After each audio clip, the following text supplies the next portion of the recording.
네, 여러분 안녕하십니까. 뉴스와이드 시작하겠습니다. 먼저 홍콩에서 발생한 아파트 단지 화재 사건부터 살펴보겠습니다. 현재까지 사망자가 무려 44명에 달하고요. 실종자도 300명에 가깝습니다. 어제 오후에 불이 나고 20시간이 지난 지금까지도 완전히 꺼지지 않고 있다고 합니다. 국제부 연결하겠습니다. 이상엽 기자, 현재 홍콩 화재 상황은 어떻습니까? 네, 불이 난 곳은 홍콩 북부 타이포 지역에 위치한 윙푸 코트 아파트 단지입니다. 단지 8개 동 가운데 7개 동에 불이 붙었는데요. 4개 동은 진화 작업이 마무리됐고 3개 동은 여전히 진화 작업이 이루어지고 있습니다. 화재 신고가 접수된 건 현지 시각으로 어제 오후 2시 52분쯤입니다. 불길은 삽시간에 아파트 단지 8개 동 중 7개 동으로 번졌고 주민 900여 명이 인근 학교 건물 등 8개 임시대피소로 대피했습니다. 極度低落啦！大家有咁多街坊，有咁多戰友，唉，我都唔知點。而家睇下，仲係間間都燒到起冚冚。 이 불로 현재 44명이 숨지고 병원으로 옮겨진 사람 가운데 45명은 위중한 것으로 알려졌습니다. 우리 외교부는 현재까지 파악된 한인 피해는 없다고 밝혔습니다. 그런데 서툰 이해가 안 되는 것이 왜 이렇게 인명피해가 컸냐는 점이거든요. 이유가 좀 뭐로 분석되고 있습니까? 네, 불이 난 아파트는 1983년에 지어져 노후했던 것으로 알려졌습니다. 1년 넘게 보수 공사가 진행 중이었는데요. 공사를 위해 설치한 대나무 비계, 그러니까 작업자 이동용 간이 구조물이 불길을 키웠다는 분석이 나왔습니다. 대나무 비계는 철제 구조물보다 불에 취약할 수밖에 없습니다. 아파트 외벽에 설치됐던 가연성 소재도 원인이 됐습니다. 係發現建築物喺嘅外牆係有一啲安裝咗嘅保護網啦、保護膜啦、防水帆布、塑膠布，係懷疑咧係未符合呢個防火嘅標準嘅。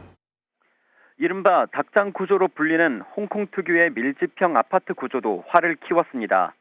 택지가 부족한 탓에 초소형, 초고층 아파트 내부를 쪼개거나 동 간의 간격을 좁게 설계하기 때문에 다른 동으로 화재가 쉽게 옮겨갔다는 분석입니다.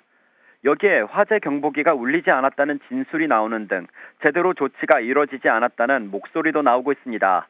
홍콩 경찰은 일단 아파트 공사를 맡은 건설사의 임직원 3명을 과실치사 등의 혐의로 체포했는데요. 이들에 대한 수사를 토대로 정확한 화재 원인을 규명할 것으로 보입니다. 네, 현재까지 사망자가 44명이지만 문제는 사망자가 더 늘어날 수 있다는 점이죠. 예, 그렇습니다. 이 아파트 거주자는 약 4,800명입니다. 현재 실종자는 279명인데요. 소재 파악이 되지 않은 사람이 많고 불 속에서 빠져나오지 못한 인원이 상당할 것으로 보입니다. 특히 입주민의 약 36%가 65세 이상 고령자라는 점이 우려를 키우는 대목입니다. 지금까지 국제부에서 MBN 뉴스 이상엽입니다. 네, 그럼 특검 수사 상황, 정치권 상황 짚어보도록 하겠습니다. 네 분 나오셨습니다. 서영주 맥 정치사회연구소장, 성치훈 민주당 부대변인, 김철현 전 국회 정책연구위원, 이준우 국민의힘 미디어 대변인 나오셨습니다. 어서 오십시오. 예.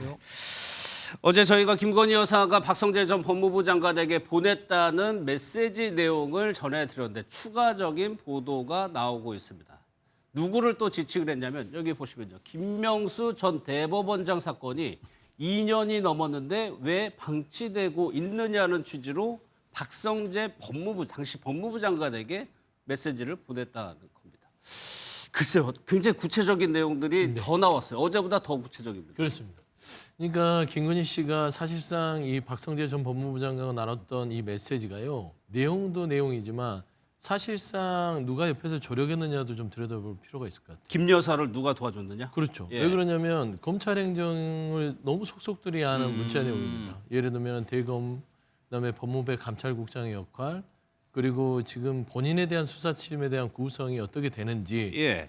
이게 굉장히 자세하게 들어와 있거든요. 그렇죠. 물론 이제 검찰 보고서를 받았다고는 하나 김건희 씨가 어떻게 검찰의 전체적인 그 수사의 계통을 너무 알고 적시하듯이 지시한 그런 부분이 있단 말입니다. 예. 뭐 옆에서 누가 도와줬을까? 보면은 그 당시에 대통령실에 있는 검찰 출신의 비서관일까? 아니면 본인의 남편이 검찰총장 출신인 대통령일까? 그게 첫 번째 궁금하고요. 예. 그다음에 고도로 그 국정 프레임을 전환하려고 했다는 부분입니다. 예. 프레임 전환이 왜 그러냐면요. 본인의 수사가 들어오고 있으니까 이거를 김정숙 여사나 김혜경 여사 쪽으로 수사를 돌려라. 왜 수사하지 않느냐. 프레임 전환하라는 소리거든요. 거기에 네. 김명수 대법원장에 대한 재판도 묶여 있다. 이거 빨리 풀어서 수사를 해라. 그래야만 이게 본인에 대한 수사에 여러 가지 여론들을 돌릴 수 있다라는 예. 판단까지 들어간 아주 고도의 정치적인 어떤 문자 메시지예요. 그렇기 때문에 저는 이 부분들이 첫 번째는 국정 운영의 전반을 김건희 씨가 했다는 것 하나, 예. 두 번째는 그 옆에서 조력하는 사람이 누구였느냐라는 예. 것 두 가지. 이 궁금증이 풀리게 되면 굉장히 단순한 문자 메시지로의 예. 어떤 이 사안으로만 끝날 문제는 아닌 것 같다 그래 보입니다. 예. 왜 이런 말이 나오냐면 그 본인을 향한 이제 수사팀 구성에 대해서 어제도 잠깐 소개를 드렸지만 더 추가적인 내용이 보면은 굉장히 구체적인 내용들이 나오고 있습니다. 그러니까 일반인이라면은 쉽게 이 정도까지 이렇게 돌아가는 걸 알고 있나 싶을 정도로 정보들이 그 문자 메시지에 있기 때문에 글쎄요. 성치훈 부대변인 그렇다면 당시 대통령실이 있고 영부인을 업무적으로 이런 식의 업무를 보자는 공식적인 기구나 사람은 원래 없는 거잖아요. 없었죠. 예. 윤석열 정부 때는 제2부속실이 없었잖아요. 그렇기 때문에 사실 대통령실 안에 김건희 라인이다라는 얘기가 뭐 터들었었죠. 그러니까 김건희 라인 얘기를 뭐 사실 민주당에서 그 당시 야당이었던 저희 당이 한 게 아니라 예. 국민의힘 내부에서도 나왔던 얘기예요. 국민의힘 내부에서 김건희 라인에 대해서 정리를 해야 된다라는 걸 당시 한동훈 뭐 비대위원장이나 이런 분들이 예, 지적을 그렇죠. 하기도 했었잖아요. 예, 예. 그러니까 김건희 라인에 대해서는 뭐 저희가 실체가 없는 걸 이야기하는 게 아니라 국민의힘 내부에서도 인정할 정도로 이미 파다한 얘기였다라는 말씀을 드리고 싶고요. 예. 그렇기 때문에 김건희 여사가 이 김건희 라인을 통해서 온갖 정보들을 얻어낸 거죠. 지금 저는 정말 빙산의 일각일 가능성이 높다고 봅니다.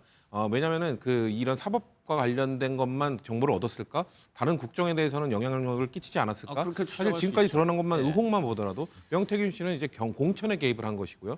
이것은 재판에 관련된 것도 개입한 것이고 재판과 검찰의 권한이 수사와 관련된 것도 개입을 한 것이고요. 그럼 다른 데는 없었을 것인가? 전방위적으로 개입했을 가능성이 매우 높다는 것이 전 드러난 것이기 때문에 예. 이건 사실 뭐 사법농단이 아니라 국정농단이라고 볼 수 있는 그런 것들 의혹들이 수면 위로 지금 떠오르고 있는 중이라고 좀 보면 될 것 같습니다. 예.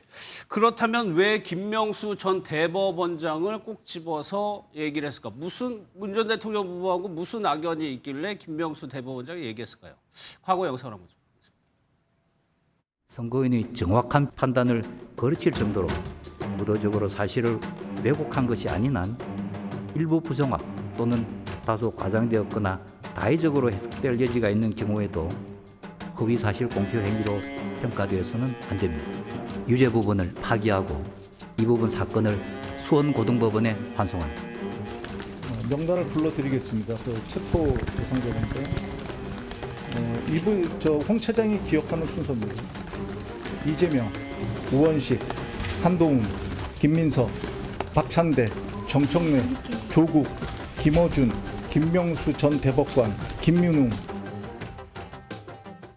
보신 것처럼 김명수 전 대법원장은 그 계엄 당시 이른바 체포 명단에도 포함이 됐던 인물입니다. 이건 추정입니다. 왜 김건희 여사가 김명수 전 대법원장을 꼭 집어서 얘기했을까? 앞서 보면 이재명 대통령 파기환송식, 유죄인 거를 파기환송시킨 장본인이건 이것 때문이었을까요? 그래서 뭐 그런 것까지도 포함할 수 있을 것 같고요. 또 비상계엄 당시에 보면 체포조 명단에도 김명수 전 대법원장이 더한 걸 봐서는 예. 아마 행정 권력은 윤석열 전 대통령이 차지하고 있지만 입법 권력에 있어서는 야당 대표였던 이재명 뭐 대표나 또는 국회의장을 하고 있던 우원식 국회의장이나 이런 분들이 결국은 윤석열 대통령이 얘기했던 반국가 세력의 한 축이 되기 때문에 사법부 측에서는 볼 때는 어차피 지금은 조희대 대법원장의 체제지만 그때 당시에 김명수 전 대법원장이 상당히 문제가 있다는 인식을 조금 한 걸로 보이고요.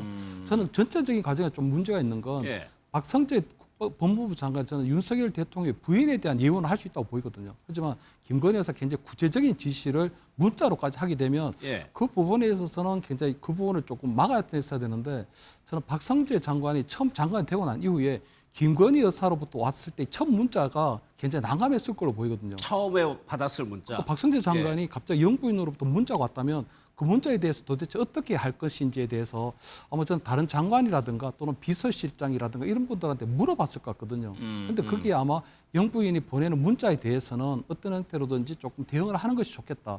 아니면 윤석열 대통령이 직접 아마 내 부인이 어떤 여러 가지 연락을 취하게 되면 그냥 박 장관이 좀 알아서 잘 대해주시오. 이렇게 했지 않았을까. 그렇기 때문에 저는 윤석열 대통령의 어떤 방관과 묵인 하에 예. 어쨌든 김건희 여사가 나름대로 그냥 박성재 장관에게 이런 문자를 보낼 수 있었지 않았을까. 예. 그게 어떤 구체적인 지시에까지 이어질 수도, 해석될 수도 있는 그런 것들을 보내지 않았을까 생각이 되고요. 다만 저는 이런 부분에 있어서 보면 한동훈 어떤 전 대표의 어떤 스탠스가 좀 좋아 보이는 게 그때 법무부 장관이 되고 나니까 대통령실에서 비아폰을 줬다는 거거든요. 예. 근데 그 비아폰을 본인이 장관이 끝날 때까지 개통을 하지 않았다는 겁니다. 그러니까 만약에 본인이 비아폰을 개통을 했으면 또 김건희 여사가 어떤 형태로든지 어떤 문자를 보냈을 텐데 예. 본인이 수사와 관련된 부분이 있기 때문에 그렇기 때문에 그러한 것들을 사전에 좀 막기 위해서 예. 그런 걸 개통하지 않았지 않았냐. 또 보면 지난 전당대회에서도 보면 김건희 여사가 한 3번 정도의 문자를 보냈는데 본인이 답장을 하지 답장 안 않고 했죠. 일십을 했다는 예. 거거든요. 그렇기 때문에 저는 한동훈 장관 또는 한동훈 대표처럼 다른 장관들도 김건희 여사하고의 어떤 선긋기를 좀 했다면 이런 부분에서 문자를 주고받거나 또 답변을 하지 않는 그런 것들이 어떤 됐다면 예. 저는 적어도 김건희 여사가 국정에 이렇게 관여한다는 그런 오해를 받을 일도 없었고 나름대로 아마 지금 비상계엄이라든가 이런 탄핵이 되는 비극적인 사태는 초래되지 않았지 않을까 예. 저는 이렇게 뭐 평가를 합니다. 근데 이준우 대표 당시를 2000 당시를 한번 생각해 보면 그때 보수 여권이었고 여당이었고요. 네. 보수 진영 내에서 이런 것들이 어떻게 보면 암묵적으로 동의 같은 게 있지는 않았을까요? 그러니까 여사가 이렇게 좀 관여를 하는 부분에 대해서. 저는 그렇게 보지는 않습니다. 네. 왜냐하면 박성재 장관 폰에 거기에 대해서 김 여사가 보냈을 때 어떻게 응답했느냐 그 내용은 또 공개가 지금 안 안 되고 나오죠. 있거든요. 안 나오고 네. 있죠. 그러니까 그 내용이야 본인이 받고 예우 차원에서 거기에 대해서 이런 문자를 보내면 안 됩니다라고 말을 하게 되면은 네. 오히려 그게 또 본인과의 또 장관과 또 영부인 사이에 또 껄끄러움이 생기는 거니까 본인이 선에서 소화를 시키기 위해서 아예 응답을 하지 않는 그런 선택을 한 게 아니겠는가 싶고요. 아까 방금 말씀하신 것처럼 한동훈 전 법무부 장관도 영부인 여사가 왔을 때 그때 답을 안 했지 않습니까? 예. 아마 장관이 서로 업무를 인수인계하면서 김 여사한테 연락이 올지 모른다. 나는 연락을 안 했었다. 답을 안 했으니까 참고하시라 정도의 코치를 해주고 인수인계를 했을 수도 있겠다라는 생각도 들고요. 예. 또 하나 아까 지금 말씀하신 것 중에서 이제 많은 국민들이 좀 오해할 수 있는 게 지금 김명수 전 대법원장 사건 2년 넘게 방치하고 있는데라고 물어봤다고 했거든요. 예. 근데 물어본 게 이게 법무부 장관에게 이것을 진행해라, 뭐 질책하거나 독촉하거나 그렇게만 꼭 볼 수는 없는 게 예. 무슨 말이냐면 그 당시에 모든 국민들이 가지고 있던 의문이에요. 왜냐하면 이게 고발된 지가 무려 3년 6개월 지났는데 예. 계속 진행이 안 되고 있으니까 국민들이 다 의아하긴 했었습니다. 그리고 언론에서도 이게 왜 진행이 안 되냐 그런 의문도 가지고 있었고요. 예. 그래서 전 국민이 가지고 있는 의문이니까 영부인도 아니겠습니까? 그런 의문을 가지고 문의를 한 거지. 그걸 가지고 내가 물어봤으니까 진행해라. 그런 지휘할 수 있는 또는 지시할 수 있는 그런 권한이 없음을 본인도 알 건데 아마 그런 의도로 궁금증을 물어봤을 수도 문의하는 있다. 그런 예. 의도 이상의 어떤 문제는 아니었을 거다 저는 그렇게 봅니다. 뭐 그럴 수도 있죠. 그런데 만약에 답장을 안 했다면 한두 번 보내다 말았겠죠. 근데 몇 차례에 걸쳐서 보내는 상황이어서. 그냥 뭐 이제 문자를 가지고 분석할 것도 없고요. 결과를 보면 됩니다. 예. 그 문자가 오고 나서 결과치가 나왔나 안 나왔는지 보면 되죠. 사실 보면은 김혜경 여사와 김정숙 여사 수사가 그 뒤로 검찰에서 어떻게 됐죠? 가열차게 진행이 됐죠. 그다음에 김명수 대법관에 대한 수사도 진행이 됐습니다. 2달 뒤에 소환 통보를 하네요. 그렇죠. 예. 그러니까 그 결과가 바로바로 즉시로 이게 영부인이요. 예. 대통령도 못하는 개별 수사에 대한 어떤 지휘를 한 격이 된 거예요. 있을 수 없는 일을 한 겁니다. 이건 단순한 문의 차원이 아니라 질책성 문자를 보냈고 그게 현실화된 겁니다. 예. 거기에다가 우리가 봤던 식으로 이원석 그때 검찰총장이 예를 들면은 이 도이치모터 주가 조작이라든지 디올백에 대해서 수사팀 별도로 꾸려서 소환을 한 해 만에 그런 그랬죠. 얘기들이 예. 한참 나올 때죠. 인사조치 됐습니까? 안 됐습니까? 바로 이원석과 송경호 두 사람은 바로 인사조치가 됐죠. 예. 이런 걸 보면 이게 단순하게 영부인의 문의 차원이라기보다는 실질상인 국정의 지시사항이 법무부 장관에 하달돼서 그냥 움직인 거예요. 그렇지 않습니까? 저는 그렇게 좀 보면은 이거는 너무나도 예. 김건희 씨가 국정에 V0로서 역할을 충실했다는 방증이다. 알겠습니다. 말씀입니다. 그래서 이제 뭐 이게 뭐 오비락이라고 볼 수도 있을 거예요. 그런데 절차 시간상으로 저희가 한번 정리를 해봤거든요.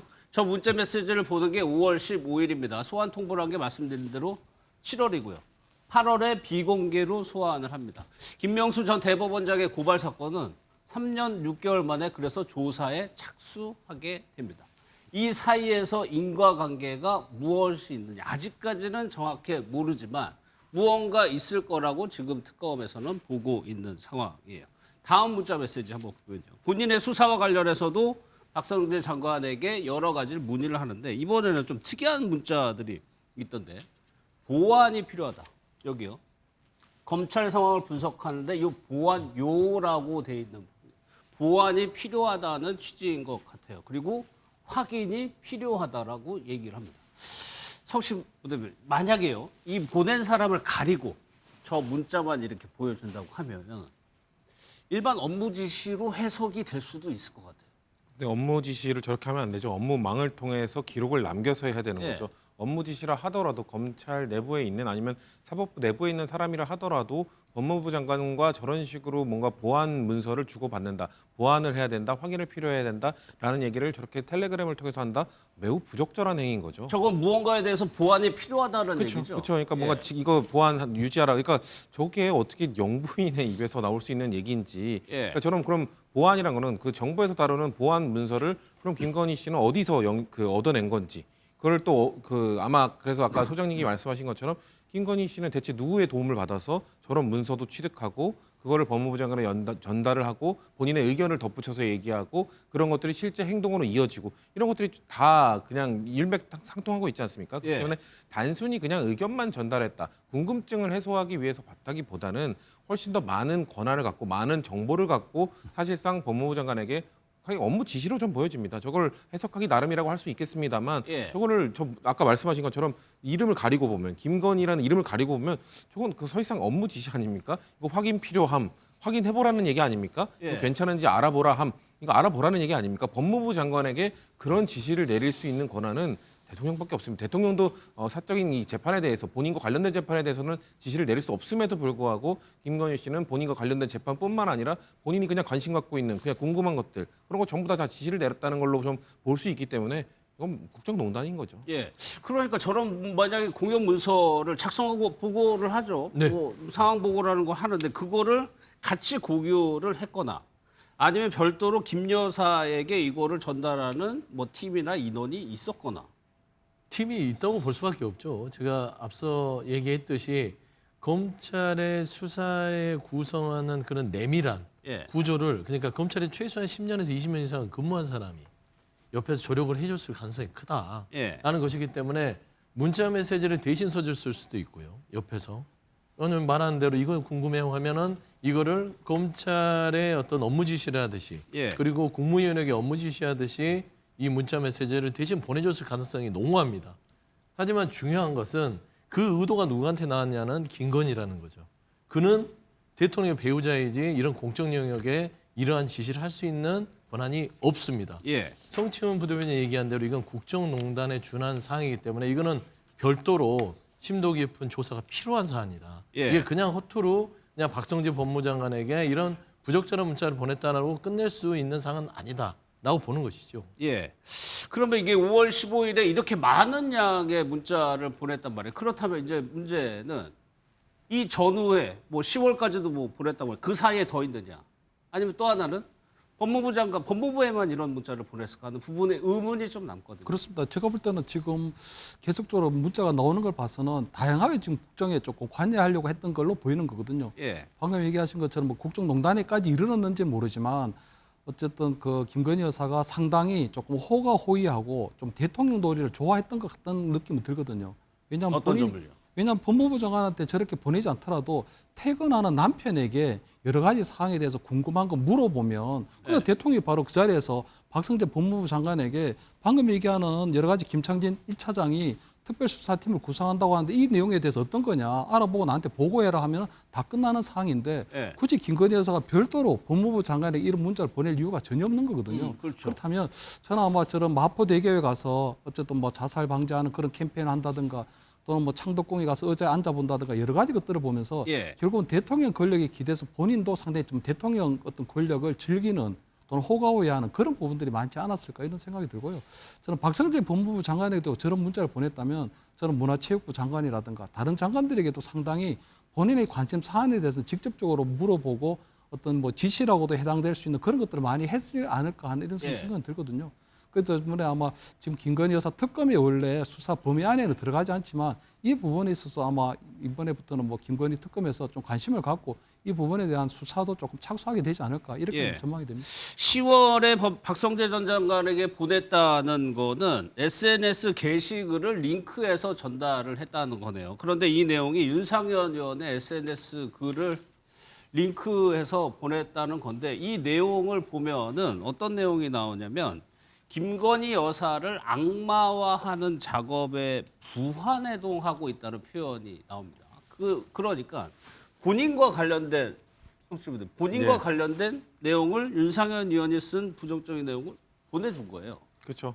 이 얘기는 압박하는 거죠. 예. 압박이 될 수밖에 없고 실제 또 이 타임라인에 맞춰서 보면 그럼 작년 10월엔 또 어떤 일이 있었습니까? 결국 도이치모터스 주가 조작 의혹 불기소 처리됐습니다. 그게 10월이었습니다. 그러니까 예. 정확히 날짜가 불기소 처리된 날짜 전인지 후인지 아마 전이겠죠. 전이니까 불기소 되기 전이었으니까 법무부 장관에게 이것 봐라 윤상현 의원 글을 봐라. 이거 지금 여론 재판을 하자는 거냐. 나를 악마화하고 있다. 나는 도이치모터스 주가 조작 의혹과 아무런 관련이 없다라는 얘기를 법무부 장관에 압박을 했고 전 압박으로 봅니다. 업무 지시나 다름없는 압박이었고 결국 예. 국민들이 다 목도했던 불기소 처분을 받기 때문에 사실상 김건희 여사 이것도 마찬가지입니다. 앞서 말했던 5월에 문자를 주고받은 다음에 지휘란이 바뀌었고 10월에 저런 거를 보낸 다음에 실제 본인이 불기소 처리됐고 이런 거면 그냥 박성재 장관의 답장을 굳이 확인하지 않더라도 예. 박성재 장관이 김건희 씨의 문자를 받고 이행했다는 게 하나둘씩 지금 더 드러난 거잖아요. 이건 예. 너무 명백한 팩트라고 저는 보고 있습니다. 이게 지금 김 여사가 보내는 것만 지금 나오고 있는데 이게 보냈다는 거는 답장이 있으니까 계속해서 보냈다는 의미가 되는 거여서 박성재 장관이 여기에 대해서 뭐라고 답했는지도 사실 궁금한데 그것까지는 아직 보도가 안 되고 있어요. 여기 보면은 국민이 납득할 만한 수사 결과를 내놔야 한다니 이것이 법과 원칙에 맞는 수사 대신 여론 재판을 열자는 것이냐. 이게 윤상현 의원이 쓴 글을 김건희 여사가 링크해가지고 보내줬다는 거니까. 그래서 말씀하신 대로 뭐 이것도 오비락일 수 있겠지만 무혐의 처분을 받아요. 김 여사. 그렇겠습니다. 제가 볼 때 이런 것들을 자꾸 나오게 되니까 아마 윤상현 의원의 이런 글도 링크해서 보낸 걸 보면 그 법무부 장관이 왜 검찰을 제대로 통제하지 못하냐. 나에 대한 수사라든가 이런 것들에 대해서는 수사팀 구성에서부터 여러 가지 진행하는 상황에 대해서는 법무부 장관이 조금 책임을 지고 해야 되는 거 아니냐 하는 예. 이런 의도가 좀 있는 것 같고요. 또 한편으로 볼 때 여당의 중진인 윤상현 의원마저도 지금 나에 대해서 악마화를 하고 이런 수사를 하는 부분에서는 자의적이라고 하는 부분이 있는데 왜 법무부 장관이 직접 나서서 이런 것들에 대해서 컨트롤하고 막아주지 못하냐 하는 이런 부분들을 담고 있는 걸로 보이는 거거든요. 다만 저는 지금 이것이 김건희 여사가 박성재 법무부 장관에게 이런 문자를 보낸 것 자체는 굉장히 부적절한 건 맞는데 과연 이런 부분들을 김건희 여사의 지시만으로 했겠느냐 이걸 지시를 볼 수 있겠느냐 하는 부분들은 아까 말씀드린 것처럼 김건희 여사가 퇴근하는 남편에 대해서 예. 방금 박성재 장관에게 이런 문자를 보냈는데 사실 내가 굉장히 억울하다. 그리고 당신도 잘 알고 있지 않느냐. 그렇다면 앞으로 어떤 수사팀이나 이런 구성에 있어서 당신이 그런 법무부 장관에게 구체적인 좀 지시를 내려서 예. 법무부 장관이 검찰총장으로 하여금 수사팀 구성이나 이런 부분들을 하라고 할 수도 있는 부분이거든요. 그렇기 때문에 저는 지금 당장 박성재 장관의 어떤 단문이 없는 상황에서는 예. 김건희 여사는 나름대로 본인의 의견 또는 여당 중진의 이런 것들을 링크로 해서 박성재 장관에게 참고로 보냈을 뿐이고 예. 구체적인 지시는 결국은 윤 전 대통령이 윤 전 대통령 아니 퇴근하고 있는 남편이 바로 옆에 있는데 남편에게 그냥 밥 먹으면서도 그런 이런 이야기를 하면 되는데 예. 굳이 본인이 박성재 장관에게 무슨 힘이 있다고 자기가 무슨 대통령도 아닌데 결국은 그래서 저는 윤석열 전 대통령의 어떤 호가호위하고 본인이 그냥 같이 윤석열 정권을 만든 예. 어떤 창업자라는 마음에서 그냥 대통령 놀이를 좀 즐겼던 거 아닌가 이런 저는 뭐 나름대로 뭐 예상도 할 수 있지 않을까 이렇게 봅니다. 예. 이주로. 제가 좀 반론을 안 할 수가 없는데요. 이제 두 사안에 대해서 이제 어떻게 보면 이제 반대하는 입장에서 보면은요, 비판적으로 보면 이게 인과관계라고 주장을 할 수 있습니다. 하지만 지금 보시는 것처럼 명확한 지금 인과관계가 드러나는 건 아니에요. 그러니까 시간상 선후관계는 맞죠. 시간상 선후관계가 맞는데 인과관계가 아니기 때문에 이게 법적으로 넘어가게 되면 이건 또 다른 결과가 나올 수 있는 거거든요. 맞아요. 근데 너무 이제 네. 예단해가지고 마치 인과관계 필연적인 것처럼 이렇게 전제하고 얘기를 하는 것은 좀 맞지 않다 생각하고요. 예. 재판 결과를 좀 더 지켜봐야 되지 않겠느냐 그 말씀드립니다. 예. 네, 합리적 의심의 영역까지 하지 말라고 하는 좀 과해요. 우리가 이제 상식이라는 게 있는 거잖아요. 사실 전화가 있었고 그 현상들이 구체화가 됐다면 그 지시사항이 실행됐다고 우리가 추론하고 상식적으로 의심할 수밖에 없는 거 아니겠습니까? 그거에 대해서까지도 이제 하지 말아라 라는 것은 조금 그렇고요. 두 번째 저는 왜 이게 중요하냐면 한동훈입니다. 한동훈 전 대표가 중심에 있는 거예요. 사실상. 그 무슨 말이에요? 왜 그러냐면 이원석 총장 부분에 있어서의 수사팀 꾸렸을 때도 당시에 이제 한동훈계라고 해서 검찰 내부에 이원석, 송경호, 한동훈. 예, 예, 그러면서 이제 법무부 장관이 이제 사실대로 비디오로 내보내면서 박성재, 김수현이라는 민정수석, 윤석열 대통령. 예. 구 검찰계와 신 검찰계가 부딪혔었죠. 그게 도이치모터 특검을 하겠다. 소환하겠다 이렇게 됐던 것이고 일련의 과정을 윤석열 전 대통령과 김건희 두 부부의 이렇게 시결을 놓고 보면 예. 지금 김건희 씨가 했던 게 사실상 5월부터 10월까지 본인의 수사에 대해서 막 법무부 장관과 논의를 하면서 이 부분을 털어내라. 뭐하냐 프레임 전환해라 이랬던 거고 그러면은 마지막 윤상현 의원한테 보냈던 SNS 뭡니까? 윤상현 의원은 한동훈 전 대표를 저격한 거거든요. 예. 법무부 장관까지 했던 당대표가 지금 이거 특검하자고 하는 게 뭐냐. 국민의 눈높이 운운하는 게 말이 되냐. 여론재판하냐 이거예요. 그러니까 이 말을 보여준 거예요. 박성재 장관에게. 그러면서 무혐의가 나온 거 아니겠어요? 예. 그리고 털어내버린 거예요. 그런데 윤석열 전 대통령 본인 남편은 뭘 했냐. 5월 6월에 연희영 방첩사령관을 데려다가 나 비상겸 해야겠어. 라고 하면서 무릎 꿇고 이건 안 된다 했던 현상이 하나 있어요. 그리고 10월 1일 날 곽종곤 특전사령관에서 뭐라 했어요. 한동훈 등등등 내 앞에 잡아와 총을 예. 쏴 죽일 거야. 예. 이렇게 고조됐던 겁니다. 결국에는 김건희라는 본인의 배우자에 대한 도이치모터 주가 조작 사건과 명품백에 대한 수사가 조여오니까 예. 결국에는 한동훈도 내 편이 아니고 한동훈까지 다 싹 잡아들여서 이거는 반국가 세력으로 처단해야 되는 거 아니냐. 내 배우자를 건드는 사람들은 다 영공 세력이고 반국가 세력이다. 예. 라는 배경을 이야기해 줄 수 있는 단초가 될 수 있는 거예요. 그래서 저는 이거를 이게 합리적 의심에서 출발은 하지만 사실상 깊숙하게 수사가 들어가면 예. 12월 3일 날 있었던 곧 1주년이 되지만 그 배경을 풀 수 있는 열쇠가 될 수 있겠다는 저는 예. 그런 관점도 필요하다고 봅니다. 이게 그러니까 2달 전에 보내냈어요. 그렇죠. 지금. 그리고 10월 국군의 날 때 한동훈 전 대표 보고 빨갱이라고 표현했었던 건가요? 그 10월 그날이 1일이죠. 그날인가요? 10월이죠. 예, 그렇게 지금 조각조각 나오는 정보들을 맞춰서 역으로 그때 2024년을 조금 해석해 보면은 현재까지 이렇게 될 수도 있을 것 같은데 김 여사 수사가 이렇게 하느냐 마느냐 논란이었을 때 정치권에서 그때 엄청나게 시끄러웠는데 실질적으로 지금에 와서 보면 영부인 스스로가 법무부 장관을 통해서 무언가를 굉장히 열심히 하고 있었던 거예요. 그렇죠. 본인이 나서서 뭐 남편에게 이야기한 게 아니라 네. 대통령에게 이야기한 게 아니라 본인이 직접 전방위적으로 연락을 했다는 것이고요. 그리고 지금 특검이 단순히 김건희 영부인이 법무부 장관에게 문자를 보냈더라 이렇게 얘기하는 게 아니라 이것이 결국 이 내란을 왜 하는가, 그러니까 계엄을 왜 했는가. 계엄을 했던 원인 중에 하나가 결국 윤석열 대통령은 계속해서 뭔가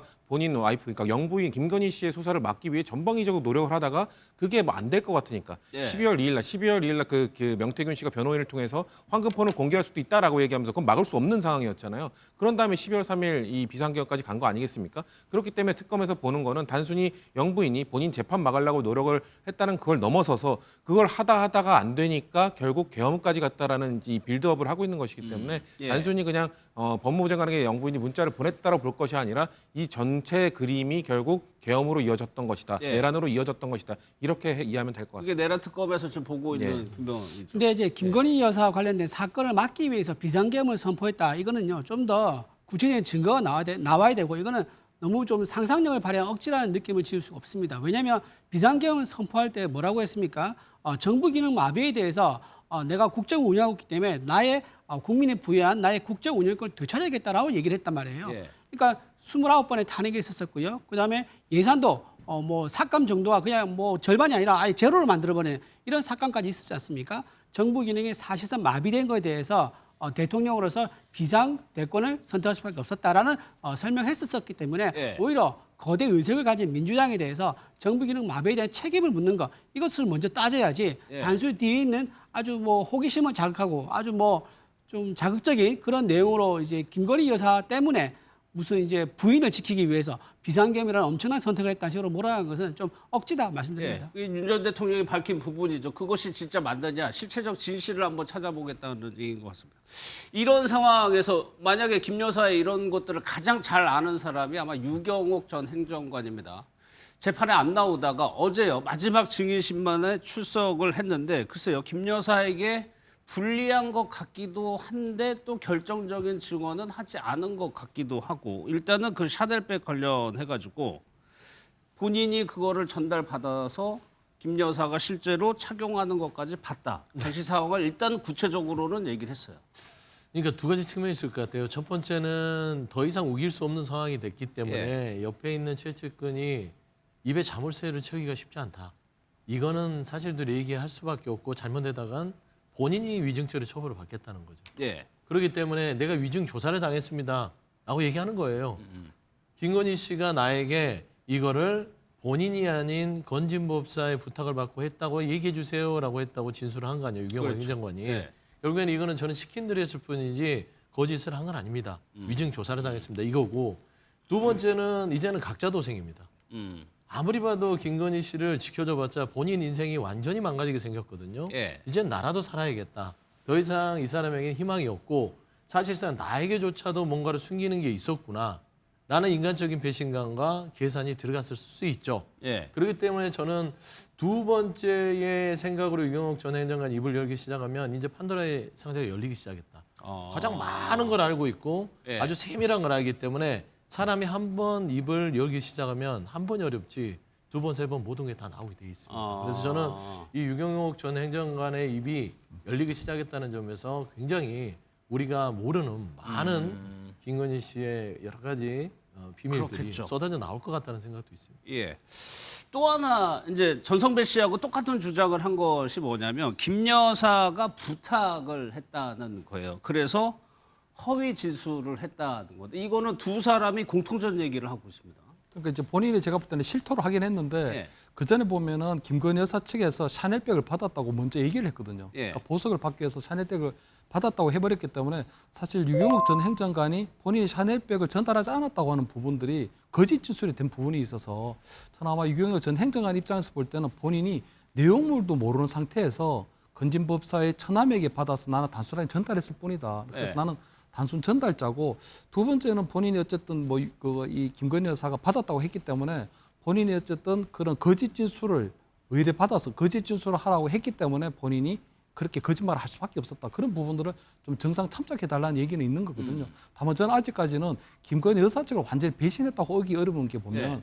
반그라프 목걸이 그라프 본인은 목걸이. 받지 예. 않았다고 하거든요. 예. 건진법사는 줬다고 하는데 본인은 받지 않았다고 하고 김건희 여사 측도 마찬가지로 나는 그라프 목걸이 받은 적이 없고 만약에 그 그라프 목걸이 있다면 DNA 검사를 해보자고 하는 입장이기 때문에 예. 저는 지금 유경옥 행정관은 여전히 지금 김건희 여사 측에 서 있다. 그래서 본인이 원래 거짓 진술했던 부분들은 어차피 지금은 거짓 진술을 의뢰받았다고 하는 부분을 하지 않으면 김건희 여사 측에서 어차피 샤넬백을 받았다고 하는 부분이 있어서 그래서 저는 아직까지는 유경옥 행정관 여전히 김건희 여사에게 대해서 나름대로 충성심을 보이면서 선택적으로 나름대로 어떤 그런 뭐 진술을 지금 하고 있는 게 예. 아닌가 이렇게 보입니다. 저도 그 대목인데 그라프 목걸이 지금 특검에서는 그 실물까지도 가지고 있는 상황인데 유경옥 전 행정관은 본 적도 없다고 하고 부인을 했어요. 이거 성추행 부대변인 어떻게 해석하십니까? 사실 김건희 씨가 처음에 인정했을 때 사실 샤넬백은 받았다. 하지만 반그라프는 받지 않았다라고 했을 때 예. 그때도 제가 말씀을 드렸던 것 같은데 왜냐하면 이 그 샤넬백에는 중간 다리 몇 명이 껴 있거든요. 유경옥 행정관도 껴 있고 직원들도 껴 있고 교환할 때 연관이 되어 있는 그렇기 때문에 부정하기가 어려웠을 겁니다. 그렇기 때문에 그거에 대해서는 어쩔 수 없이 인정. 왜냐하면 너무 명백하게 제3자들이 있는 상황에서 끝까지 부정하면 그냥 위증이 되기 때문에 그거에 대해서는 인정하고 이 그라프 목걸이는 중간 연결고리가 없기 때문에 그거에 대해서는 끝까지 부정을 하고 하고 있는 것이거든요. 유경욱 행정관도 마찬가지일 겁니다. 본인도 이 부분에 대해서는 그 김건희 씨가 부정하고 있으니 나도 굳이 이거에 대해서는 봤다고 전달했다고 말할 필요가 없겠구나라고 전 하고 있는 거라 보기 때문에 저 역시 지금 유경욱 전 행정관 역시 김건희 씨에서 뭐 등을 돌렸다거나 이런 것이 아니라 예. 일단 김건희 씨도 인정을 해버린 부분에 대해서 본인의 거짓말을 인정해야 되고 근데 거짓말을 왜 했냐고 했을 때는 압박 때문이었다라고 할 수밖에 없는 거죠. 그러니까 예. 지금 다 자기 살라고 하는 것 같습니다. 김건희 씨도 결국 본인 살라고 최소한의 아마 추가적인 증거가 나오면 방가라프 목걸이도 언젠가 인정을 하게 될 수도 저는 있다고 봅니다만 이 뭔가 추가 증거가 나오기 전까지 끝까지 부인하려고 하겠죠. 저는 예. 하지만 전성배 씨가 저기 본인이 줬다고 하고 있고 실물도 있는 상황이기 때문에 이거에 대해서도 글쎄요. 뭐 좀 약간의 증거만 더 나오게 된다면 김건희 씨도 이것에 대해서 유경욱 전 행정관도 이것에 대해서 끝까지 부인하기는 어려울 거라고 생각합니다. 좀 더 추가적인 실체적인 증거나 근거가 나온다면 그쵸. 또 바뀔 수 있다는 예. 말씀이시죠. 저는 어제 그 유경욱 행정관 그 직원 중에 좀 관심을 가졌던 부분이 쇼핑백 한 개하고 보자기에 싼 물건을 받아왔다고 합니다. 그런데 이게 워낙 많았나 봐요. 그래가지고 카트를 가져왔다는 거예요. 물건이 너무 많아서 카트 들고 나오라고 했다.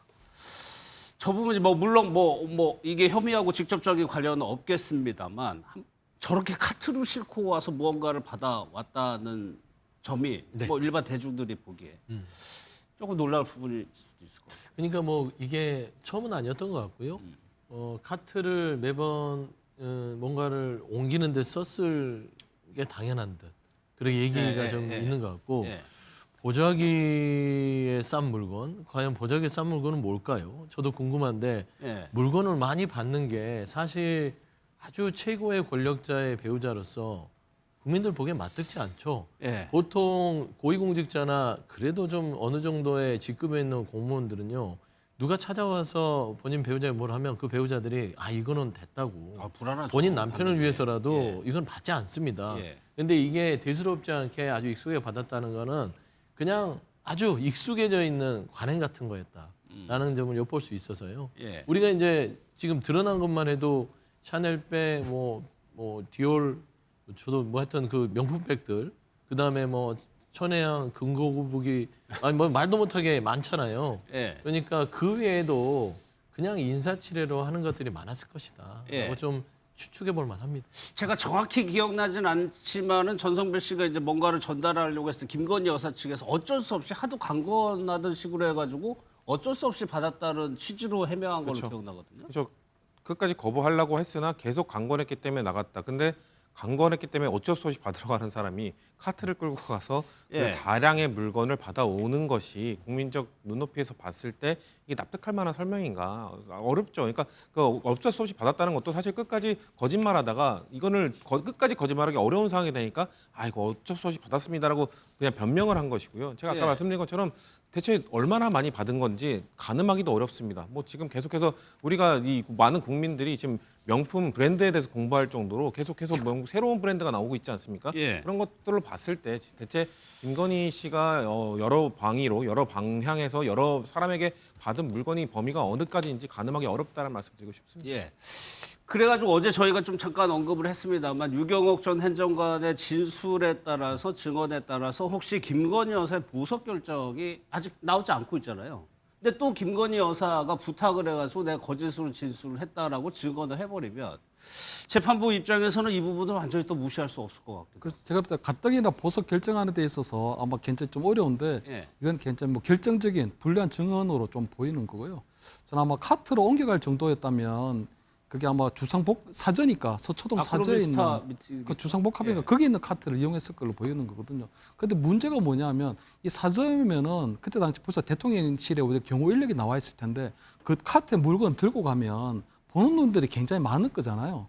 어쨌든 뭐 대통령실에 있는 행정관이 그렇다면 그런 부분에서는 굉장히 조금 조심하고 했어야 될 것 같은데 유경욱 행정관 같은 경우에는 아마 영부인하고 건진법사의 관계 때문에 건진법사가 무엇을 전해주면 본인이 가져갈 수는 있다고 보이지만 아마 영부인이 그 부분을 조금 내쳤다면 좀 상황이 달라졌을 텐데 결국 영부인이 그런 부분들에 대해서도 다 받아들였기 때문에 유경욱 행정관은 자연스럽게 그냥 카트로 물건 들고 가는 걸로 보이는 거거든요. 그렇기 때문에 아마 저는 대통령실에 처음에 청와대로 가지 않고 아마 용산에 대통령실을 만들려고 하고 그 기간 동안에 아마 서초동 사저에 있는 그 기간 동안에 결국 어떤 통제되지 않은 그리고 어떤 뭐 검열되지 않은 이런 상황에서 결국은 아마 여러 가지 이런 찾아여서. 상황들이 만들어지지 않았을까 이렇게는 보입니다. 알겠습니다. 어제 한덕수 전 총리가 15년, 검찰이 15년을 구형을 했죠. 최후 진술 어제 저희가 잠깐 전해드리긴 하는데 실제 육성으로, 영상으로 한덕수 전 총리가 어떤 내용을 최후 진술했는지 한번 보도록 하겠습니다. 그날 밤 대통령께서 비상계엄을 하겠다고 하시는 순간 저는 말할 수 없는 엄청난 충격을 받았습니다. 절벽에서 땅이 끊어지는 것처럼 그 순간 이후의 기억은 맥락도 없고 분명치도 않습니다. 다만 비록 비상계엄을 막지 못했지만 비상계엄에 찬성하거나 비상계엄을 도우려 한 일은 결단코 없습니다. 그것이 오늘 이 역사적인 법정에서 제가 드릴 수 있는 가장 정직한 마지막 고백입니다. 대통령의 위헌적이고 자의적인 권한 행사를 견제하고 올바른 정책 결정이 내려지도록 해야 할 헌법상 의무가 있는 국무총리가 오히려 이에 가담하여 윤석열의 비상계엄 선포 및 내란 범행에 가담한 사안으로 그 죄책이 매우 중하며 다시는 이러한 불행한 역사가 되풀이되지 않도록 피고인에 대한 엄중한 처벌이 불가피하다고 생각됩니다. 어제 한 전 총리가 최후 진술에서 강조한 것은 크게 두 가지로 보입니다. 기억이 나지 않는다는 점하고 계엄을 절대 돕지 않았다. 이 두 점인 것 같은데 기억이 나지 않는다는 부분을 강조하기 위해서 표현을 보면은 절벽에서 땅이 끊어지는 것처럼 기억이 없다라고 최대한 강조를 했어요. 저 소리를 제가 마지막 최후 진술을 듣고요. 예전에 윤석열 전 대통령이 헌재에서 그 호수 위에 달 그림자를 쫓는 것 같다. 네. 그런 조금 뭐 미사오가 생각나는데요. 그냥 저 말을 한덕수 전 총리의 입을 빌어서 하자면 멘붕이었다. 이거잖아요. 나 멘붕이었어. 기억이 안 나. 그러니까 나한테 뭐라고 하지 마. 예. 이런 것이고 사실 돕지 않았다. 이 얘기는 그냥 그 CCTV를 부정하고 싶은 거예요. CCTV 보셨잖아요. 아니 돕지 않은 사람이 왜 이상민 전 행안부 장관과 웃으면서 웃는 그 장면 보셨잖아요. 예. 거기에서 하면서 손짓 발짓하면서 문건 넘겨가면서 진지하게 얘기를 합니까? 그게 돕는 거지. 그러면 뭐예요? 머리를 쥐어뜯고 고민하는 모습이었어요? 그거 아니지 않습니까? 예. 괴로워하는 모습이 하나도 없었잖아요. 거짓말입니다. 두 번째, 멘붕이 왔다? 아니 지금 멘붕이 온 사람은 국민들이지 본인이겠어요? 그리고 본인은 한 나라의 총리면 정신이 아득하고 멘붕이 왔더라 정신을 똑바로 차리고 이 사태를 수습하려고 해야 될 거 아닙니까? 예. 안 했잖아요. 마지막까지 본인은 거짓말로 최후 진술을 일관하면서 국민들을 끝까지 우롱했고요. 예. 사실 제가 가사 100번 양보하더라도 그러면 멘붕 이후에 정신을 차려서 권한대행이 됐을 때 그는 무엇을 했죠? 내란의 사태를 바로잡으려고 내란 특검에 대해서 찬성했나요? 거부권 행사했잖아요. 예. 김건희 특검 거부권 행사했잖아요. 헌재 재판소장 탄핵에 대한 부분들 진행 빨리빨리 속히해서 나라를 정상화시키려고 해야 되는데 임명 안 했잖아요. 예. 더 나아가서는 탄핵 심판에 대한 파면을 막으려는 의도가 보여서 그때 무슨 일을 했냐. 대통령이 임명해야 될 헌법재판소장 2명을 임명합니다. 추천했잖아요. 이런 일을 했던 분이 무슨 내란 사태를 적극적으로 찬성하지 않았다고 합니까? 예. 그래서 전혀 개진의 여지가 없고요. 정말 50년 공직 생활의 이 마지막이 참 비루하게 끝났다라고밖에 표현할 수 없습니다. 그러니까 뭐 서영주 소장께서 말씀하신 부분을 지적하는 분들이 꽤 있어요. 저렇게 충격을 받고 나는 반대를 했는데 권한대행에 앉은 이후의 행보를 보면은 그런 생각과 주장을 했던 사람의 행동이 맞느냐? 뭐 물론 대선 출마까지도 합니다만 이후에는 그 부분에 대해서는 어떻게 보세요? 그래서 저는 뭐 어제 최후 진술에서도 보면 저는 비상계엄 당시에 본인이 국무회의에 그래도 부의장이거든요. 아마 본인이 굉장히 적극적으로 저 결사 반대를 했다면 저는 비상계엄을 그나마 막으려고 하는 그런 부분들이 생기지도 않았을까 이런 생각이 드는데 가능성이 있었다고 보시는 그렇습니다. 거예요? 저는 왜냐하니까 본인이 그러니까 한덕수 어제 총리 같은 경우에는 최후 진술에서마저도 본인이 진지한 사과나 반성이 없었거든요. 예. 어쨌든 비상계엄을 막지 못한 것에 대한 책임이나 반성이 없었다는 부분인데 저는 그 첫 마디 들으면서 땅이 꺼지는 듯한 그런 얘기를 들으면서 저는 놀랐는 게 왜냐하면 저는 아마 비상계엄 당일날 대통령 집무실에 들어갔을 때 본인이 먼저 계엄 선언문을 들고 나오거든요. 근데 저는 그렇다면 저는 한덕수 총리가 과연 몰랐을까 하는 생각이 드는 게 왜냐하면 작년 7월 달에 윤석열 대통령이 하와이 방문을 할 때 그때 예. 비상계엄 얘기를 했기 때문에 그때 아마 동행했던 강호필 그때 합참의 어떤 본부장이 예. 돌아와서 신원식 그때 국방부 장관에게 이번에 하와이를 갔더니 대통령 그 비상계엄에 실수 대해서 있었죠. 얘기한다. 예, 그래서 예. 신원식 장관이 김용현 장관에게 김용현 그때 경호실장이 이걸 항의했다는 거거든요. 그렇지만 저는 조금 더 좀 그 해석을 넓혀보면 저는 아마 그 신원식 장관이 국무총리에게도 이 사실을 조금 얘기했을 가능성이 있다고 보이거든요. 그리고 난 이후에 보면 8월 달에 국회에서 김민석 의원이 또 비상계엄에 대한 얘기를 하고 그렇다면 저는 적어도 일국의 국무총리면 여러 가지 상황에 대해서는 내용을 알고 있었지 않았을까. 그렇다면 비상계엄 당일날 대통령실에 들어갔을 때 대통령 계엄 선포문을 줬을 때 저는 아마 한덕수 총리는 이제 올 게 왔구나 예. 한 그런 생각을 할 수 있다고 보이거든요. 그렇게 되면 전혀 낯선 상황이 아니었을 수도 있다. 그리고 난 이후에 보면 국무회의를 소집하는 거라 이런 것들도 보면 결국 나름대로 절차적 정당성을 갖추려고 했는 부분들이 많이 보이는 거거든요. 그랬죠. 그렇기 때문에 예. 저는 비상계엄이 있어서만큼 어쨌든 한덕 총리의 어떤 국무회의 부의장으로서 그리고 어쨌든 국회에서 비준을 받은 국회에서 어떤 동의를 받은 어떤 일국 총리로서는 당당하지 못했다. 그 이후에도 보면 결국은 뭐 한동훈 대표하고 어떤 국정을 운영한다는 부분이라든가 또는 대통령 출마까지 할 여러 가지 상황에서 보면 예. 이 탄핵에 대한 상황들 아니 그러니까 비상계엄에 대한 상황이라든가 어떤 대통령의 탄핵에 대한 상황에 있어서 본인의 어떤 정치적 책임이라든가 어떤 사법적 책임에 대해서는 전혀 인식하지 못하고 있지 않았나 하는 그런 생각입니다. 이준우 대변인께서 저 한 전 총리의 발언은 어떻게 보세요? 일단 비상계엄 선포가요. 이제 국무회의 의결 사항이 아닙니다. 그러니까 국무위원들과 회의를 해가지고 의견을 청취를 할 수 있는데 거기에 대한 최종적인 결심과 선포는 오직 대통령만이 하게 되어 있거든요. 헌법상. 그렇기 때문에 저 자리에서 대통령이 난 하겠다라고 결단을 내린 상황이라 그러면 사실상 국무위원들이 거기서 반대 의견을 계속 낼 수도 있지만 네. 대통령이 결정한 거기 때문에 거기에 대해서 계속해서 뭐 물리적으로 대통령을 뭐 끌어안는다거나 뭐 전기를 코드 뽑는다거나 이런 식으로 못 막는다. 예, 애초에? 막기가 사실 어렵죠. 예. 현실적으로. 근데 지금 지났기 때문에 지나고 나니까 편하게 얘기할 수 있는 겁니다. 그때 무슨 전기를 끊든지 카메라를 깨든지 방송 카메라를 깨든지 마이크를 뺏어버리든지 해서 막았어야 되지 않느냐 하는 것은 지금 시점에서 편하게 얘기할 수 있는 부분이다라고 좀 말씀 좀 드리고요. 예. 또 하나 지금 보면 이제 그 내란이 확정되지 않은 상황 아니겠습니까? 근데 혐의를 보면요. 내란 중요 임무 종사 내란 우두머리 방조 이렇게 되어 있습니다. 근데 네. 본 재판에서 내란이 확정되지 않았는데 어떻게 부수적인 재판에서 거기에 동조했다거나 거기에 방조했다거나 그런 이제 재판 결론 나올 수가 있습니까? 제가 보기에 이건 또 모순이 될 수 있다라고 생각이 들고요. 예. 또 마지막으로 방조는요 간접적이고 보조적인 행위입니다. 그리고 중요 임무 종사는요 적극적이고 능동적인 행위예요. 그러니까 이 혐의가 두 가지 다 들어가 있는 거예요. 하나는 간접적이고 보조적이고 또 하나는 적극적이고 능동적이고. 그러니까 이래저래 전부 다 무조건 싸잡아가지고 혐의를 넣은 건데 예. 이 두 가지가 동시에 인정받는 것 이것도 법적으로도 모순이 되거든요. 특정이 안 된 거예요. 행위가 적극적이었느냐. 적극적이어도 혐의가 인정되는 거고 예. 혐의가 보조적이어도 혐의가 인정되는 거고. 자 이런 식으로 재판에 어떤 그 죄가 정해지는 그런 경우는 상식에 맞지 않다라고 봅니다. 알겠습니다. 뭐 관련해서 하실 얘기 있어요?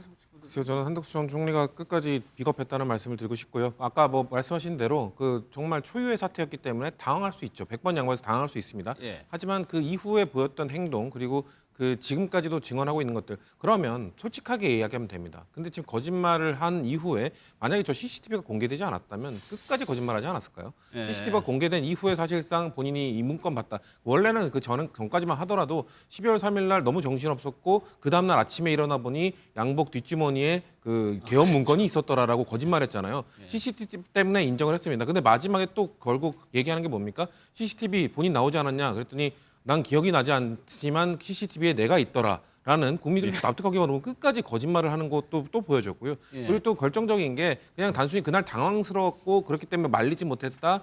이 혐의만 있는 게 아니라 사후 문건, 그러니까 허위 공문서 작성. 그러니까 마치 계엄이 이 사전에 뭐 문서가 있었던 것처럼 꾸미려고 하다가 폐기하지 않았습니까? 거기에 가담한 혐의도 있는 겁니다. 그거에 대해서는 또 어제 최호진 수석 때 뭐라고 했죠?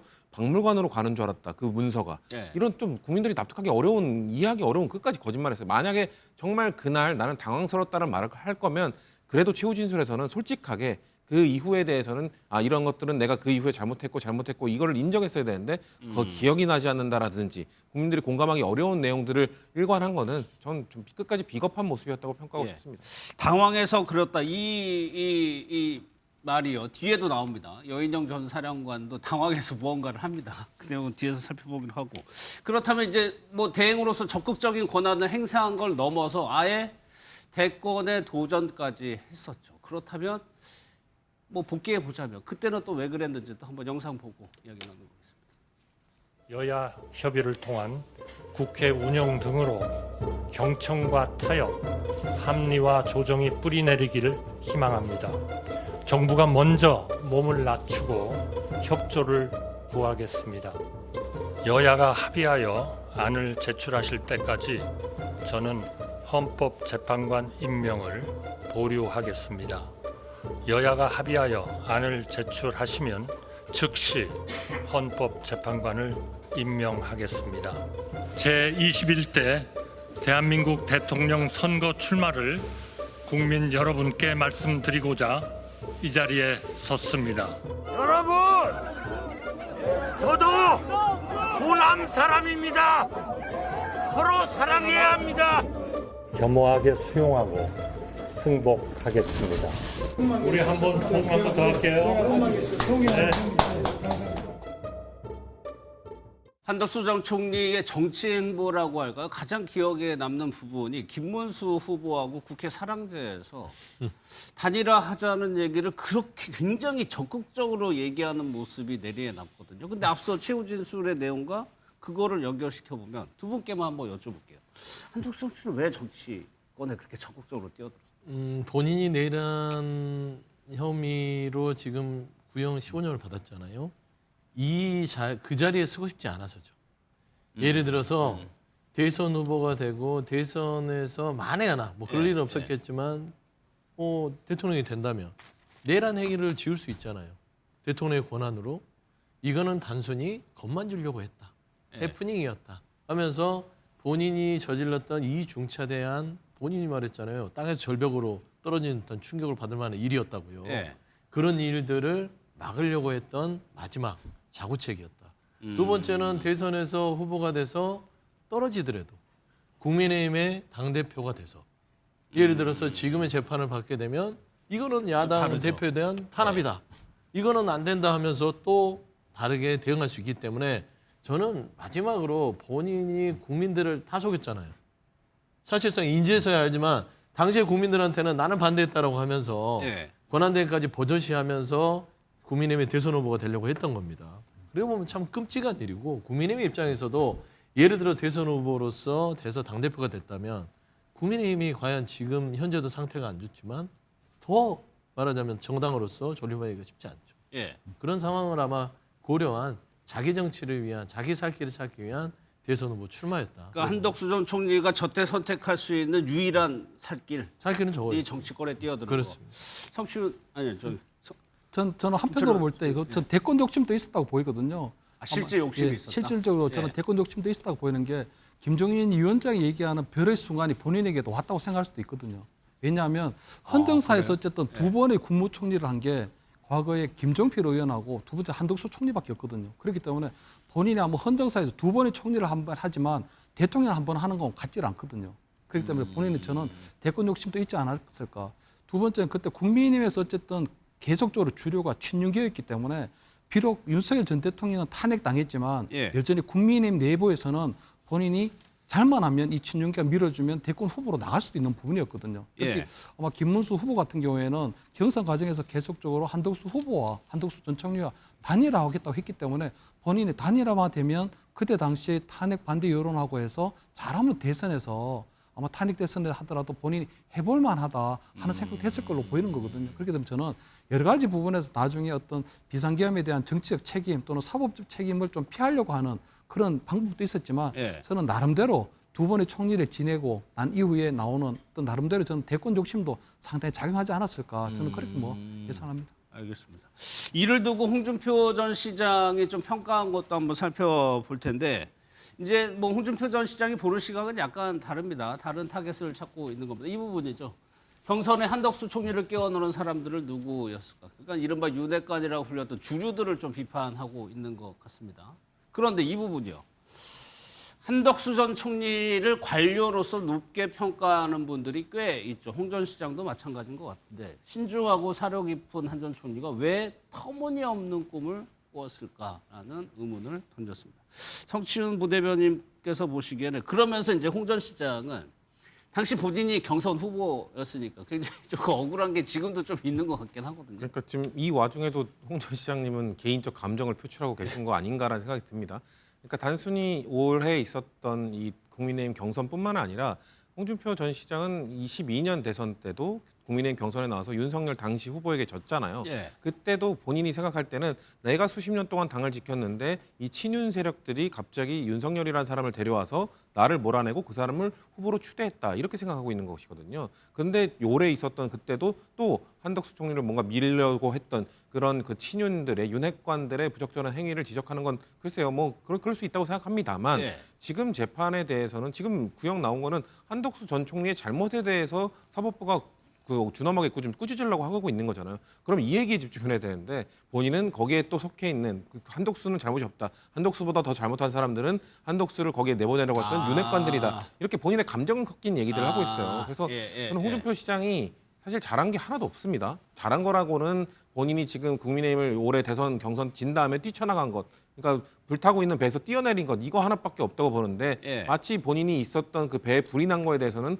본인이 전혀 책임이 없는 것처럼 본인 불내고할 그 부실한 배가 됐을 때 본인의 책임이 왜 없었습니까? 수십 년 동안 그 당을 운영하면서 당대표까지 했던 분인데 그거에 대해서 너무 유체이탈 화법을 하는 게 아닌가, 개인적 감정만 표출하는 것 아닌가 이런 지적하고 싶습니다. 이준호 대변인님께서는 이 말 어떻게 보셨어요? 홍준표 이제 전 시장은 원래 좀 관심을 못 받으면 좀 몸에 좀 답답한 것 같습니다. 그래서 이제 SNS에서 강성 발언을 많이 하셨죠. 어떻게 보면 그게 사이다 발언이 있는데 어떨 때 보면 너무 자기 중심적이고 좀 개인적인 욕심을 과감없이 드러내는 그래서 오히려 눈살 찌푸리하는 그런 면이 있는 것 같아요. 이번에도 보니까 본인이 내년 지방선거가 있는데 그 많은 이제 지방선거에서 여러 사람들이 거론되면서 자기는 전혀 거론되고 있지 않거든요. 예를 들면 보궐로 들어온다거나 또는 지방선거 나간다거나 이런 후보들은 전혀 거론이 안 되고 있는 것에 대해서 본인이 좀 답답할 겁니다.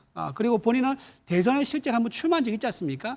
한번 떨어졌기 때문에 재수로 하면 이번엔 될 수 있다는 생각이 되게 강했을 거예요. 그런 집착을 가졌을 것이고. 그러니까 여전히 지금 정치권에 대한 미련이 그렇죠. 있다고 보시는 거예요? 예, 아직 있는 거라 보고요. 재수를 그때 못한 게 아마 천추에 좀 한이 돼서 아마 좀 이렇게 지금 이렇게 해도 좀 이제 SNS 올리면서 자기의 존재감을 이제 드러내려고 하는 게 아니겠는가 그런 생각이 좀 듭니다. 여기에 대해서 반박을 한 대표적인 인물이 한동훈 전 대표거든요. 네. 이거는 또 어떻게 보세요? 일단 뭐 한동훈 전 대표는 딱 그 본인이 찍은 사람들에 대해서 반응을 하더라고요. 근데 이제 홍준표 전 시장과는 좀 악연이 있죠. 있죠. 이게 한동훈 전 대표는 뭐 월라 취급하면서 여러 가지로 뭐 그래서 독서를 내뱉죠. 뭐 정치 검찰이라는 표현도 썼고. 지금도 뭐 따지고 보면은 검찰을 망친 그 주역이 윤석열과 한동훈이다. 뭐 이런 식으로 내뱉기 때문에 여기에 대해서 한동훈 전 대표가 이 홍준표 전 대구시장의 정치적 대응을 하는 것 같은데 저건 감정적 소모예요. 그냥 굳이 저렇게 부딪힌다고 해서 본인한테 정치적으로 이득이 될 건 없고 홍준표 전 대구시장 같은 경우는 사실상 이게 가끔 맞을 때도 있고 가끔 틀 때가 있어서 이게 그냥 어그로 끄는 수준에서의 어떤 정치 메시지를 내는 것이지 큰 어떤 본인이 가지고 있는 가치 기준을 어떤 국민들한테 공감대를 이끌어낸다고 보기는 쉽지 않을 것 같아요. 그러니까 한동훈 전 대표가 저기 이제 SNS에 올린 그 문자 메시지가 이제 경선 후보 당시에 이제 대량으로 발생하는 그런 메시지인 거죠. 그걸 가지고 와가지고 이렇게 한 사람이 이런 얘기할 자격이 없다는 취지. 맞습니다. 뭐 제가 볼 때는 뭐 한동훈 대표가 보면 계속적으로 홍준표 시장한테 당해왔거든요.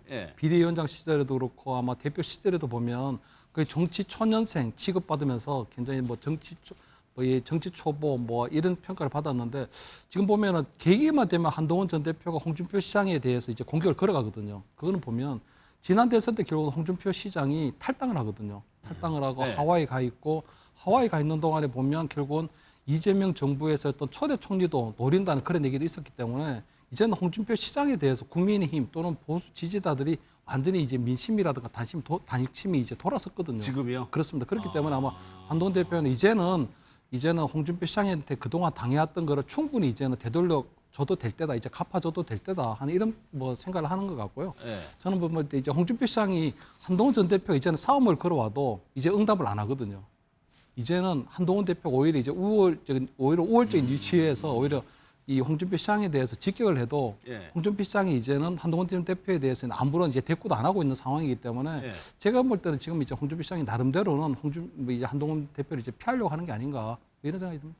실제로 홍 전 시장이 이제는 그때 하와이 갔을 때만 해도 관심 굉장히 많았었거든요. 뭐 의원들이 날아가고 막 하긴 했어요. 지금 시점에서는 그렇게 보수 진영 내에서 반향이 크지 그렇습니다. 거의 저는 없어요. 아마 홍준표 시장이 지난 대선 때 아마 탈당하지 않고 하와이 가지 않고 아마 국내에 남아서 김문수 후보에 대해서 조금 비판적 지지라도 했다면 지금 제가 볼 때 지금에서는 홍준표 시장의 또 역할이 생기는 거거든요. 예. 왜냐하면 어쨌든 친한계에서도 계속적으로 탄핵을 찬성해 왔기 때문에 그 부분에 있어서는 보수 지지층들도 조금 비판하는 부분이 있고 또 장동혁 대표 체제에 대해서도 지금 이 상황을 계속적으로 끌고 나갈 것이냐, 계속적으로 계엄에 대해서 사과하지 않고 탄핵에 대해서 사과하지 않고 이렇게 갈 수는 없다는 그런 얘기들도 나오고 있기 때문에 예. 홍준표 시장이 국민의힘 내부에서 할 수 있는 분명한 역할이 있거든요. 그런데 지금 아마 지난 대선 때 제가 볼 때는 본인의 정치 인생에 있어서 가장 치명적인 실수를 한 게 아닌가. 그때 탈당을 하고 하와이를 간 부분들이 결국 국민의힘하고 완전 선긋기가 됐기 때문에 예. 과거에는 홍준표 시장이 공천을 못 받았을 때 탈당을 했고 또 탈당을 하고 난 다음에 복당을 한 적이 있지만 이번에 아마 탈당하고 난 이후에는 이제 그것이 영원한 탈당이 되지 않았을까 뭐 이렇게 보입니다. 알겠습니다. 아마 제가 보기에는 홍준표 전 시장이 이재명 정부 초대 이제 국무총리로 거론된 거 이게 가장 컸던 것 같아요. 이제 국민의 우파들 입장에서는요. 예. 사실 윤석열 전 대통령이 물러나고 이제 새로운 정권이 들어선 것에 대해서 정권을 우리는 빼앗겼다, 찬탈당했다라고 생각하고 있거든요. 의석수에 밀어붙여가지고 탄핵을 했었고요. 예. 일부 이제 이탈자가 나오면서 이 실행된 거니까 거기에 대해서 같이 싸우지 못할 망정 대선에 참여도 하지 않고 그 정권에 붙어서 국무총리로 거론했다는 것 자체가 우파들한테 씻을 수 없는 그런 상처를 줬다 그렇게 보입니다. 알겠습니다. 오늘은 또 여인영 전 방첩사령관에 대한 두 번째 증인 신문이 있었는데 오늘은 조금 선뜻 이해하기 힘든 얘기를 했습니다. 뭐 김어준 씨를 김호중 씨인 줄 알았다 뭐 이런 얘기도 했었죠. 그 영상 보고 오늘 바로 한번 짚어보겠습니다. 군은 전시가 됐던 평시가 됐던 계엄 훈련 한 번도 안 해봤습니다. 아무리 헌법이 보장한 대통령이 갖고 계시는 비상조치권이라 할지라 그래도 군은 불가능합니다. 군의 실태를 말씀드린 겁니다. 거기 보면 김어준 씨 있지 않습니까? 그 김어준 씨를 12월 4일 오후까지도 우리 방첩사 직원들은 방첩사 요원들은 김호중이라고 알고 있었더라고요. 그 명단도 사실은 그 정도로 엉성하게 돌아다니는 얘기입니다. 방첩사 군인들은 김호중 씨로 알고 있었다고 했는데 오늘은 이런 얘기했습니다. 군인은 기본적으로 체포, 검거 이런 말을 입에 배어 있다고 얘기를 했는데 군인이라고 표현을 했는데 우리 군인은 지금 70년 넘게 휴전 중인데 체포하고 검거가 입에 밴 말이다. 방첩사에서는 혹시 뭐 그럴 수도 모르겠지만 네. 군인이라고 그랬거든요. 이게 경찰이 주로 체포, 검거, 뭐 검찰 수사관이 그렇게 하는 거 아니에요? 근데 저는 이게 본인이 사실 그 형사 재판을 받고 있기 때문에 본인에게 불리한 진술을 하지 않기 위해서 말을 자꾸 만들다 보니까 우리가 그렇죠. 상식적으로 납득할 수 없는 주어와 수어가 생기는 것 같아요.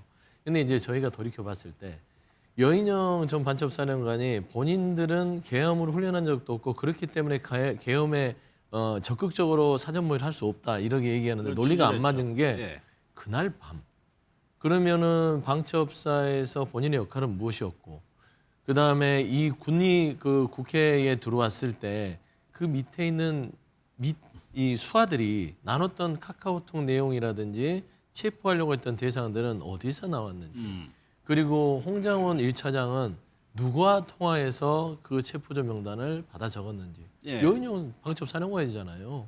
그걸 지금 부인하고 싶은 거잖아요. 그렇죠. 그 부인하고 싶은 건데 또 지난 증언에서는 그 모두 다 생각할 만한 사람에게 내가 그걸 지시를 받았지 내가 내 스스로 한 건 아니다 라고 또 얘기하잖아요. 그걸 분명해달라고 하잖아요. 그러니까 형사재판이 무서운 겁니다.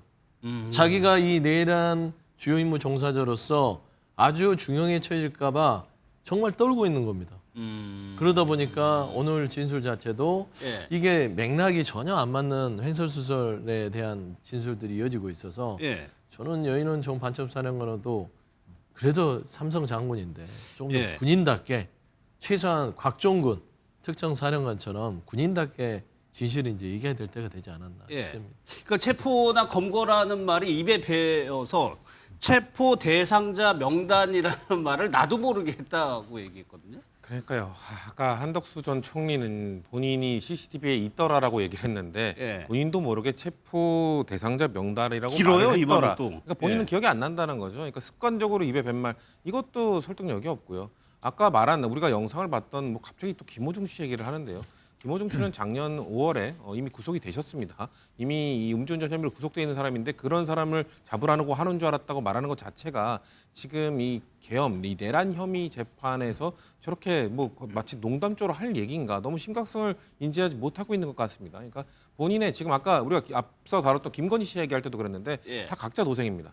각자 서로 자기의 혐의를 조금이라도 본인에게 줄이려고 유리하게 지금 그쵸. 얘기를 본인의 한다는 혐의를 거죠. 조금이라도 줄이려고 하고 있는 건데 그래서 여인형 방첩사령관도 결국 얘기하고 있는 건 본인의 혐의를 줄이기 위해서 우리 방첩사 그런 훈련도 하지 않았다. 준비도 되어 있지 않았다. 체포 대상자 명단 본인도 아는 겁니다. 이 체포 대상자 윤석열 전 대통령이 체포 지시한 게 이 계엄 내란 혐의에 아주 결정적 증거가 될 수 있고 결정적 혐의의 원인이 될 수 있다는 걸 알기 때문에 나는 그거 그냥 습관적으로 한 말이다라고 얘기하고 있습니다. 예. 다만 이제 저는 재판에서 과연 윤석열 전 대통령이 지난해 지난번에 그 홍장원 전 차장과 얘기할 때 마치 체포 명단은 그냥 나는 얘기한 적 없는데 그 여인영 전 사령관이 알아서 한 것이다. 그런 뉘앙스. 독자적으로 한 예, 것이다. 이렇게 얘기했잖아요. 이거에 대해서는 본인이 어떻게 얘기할지 지금 사실상 윤석열 전 대통령은 본인에게 지금 뒤집어 씌우고 있거든요. 그럼 이거에 대해서는 본인도 지금 전반적인 지금 증언을 하는 것들이 본인의 혐의를 줄이기 위해 하고 있는 건데 그것과 관련돼서는 윤석열 전 대통령의 발언에 대해서 뭐라고 말할지 저 그게 예. 궁금합니다. 그러니까 여인영 전 사령관 입장에서 지금은 본인은 계엄에 적극적으로 가담하지 않았다는 얘기를 막 해야 되는 거예요. 그래서 아까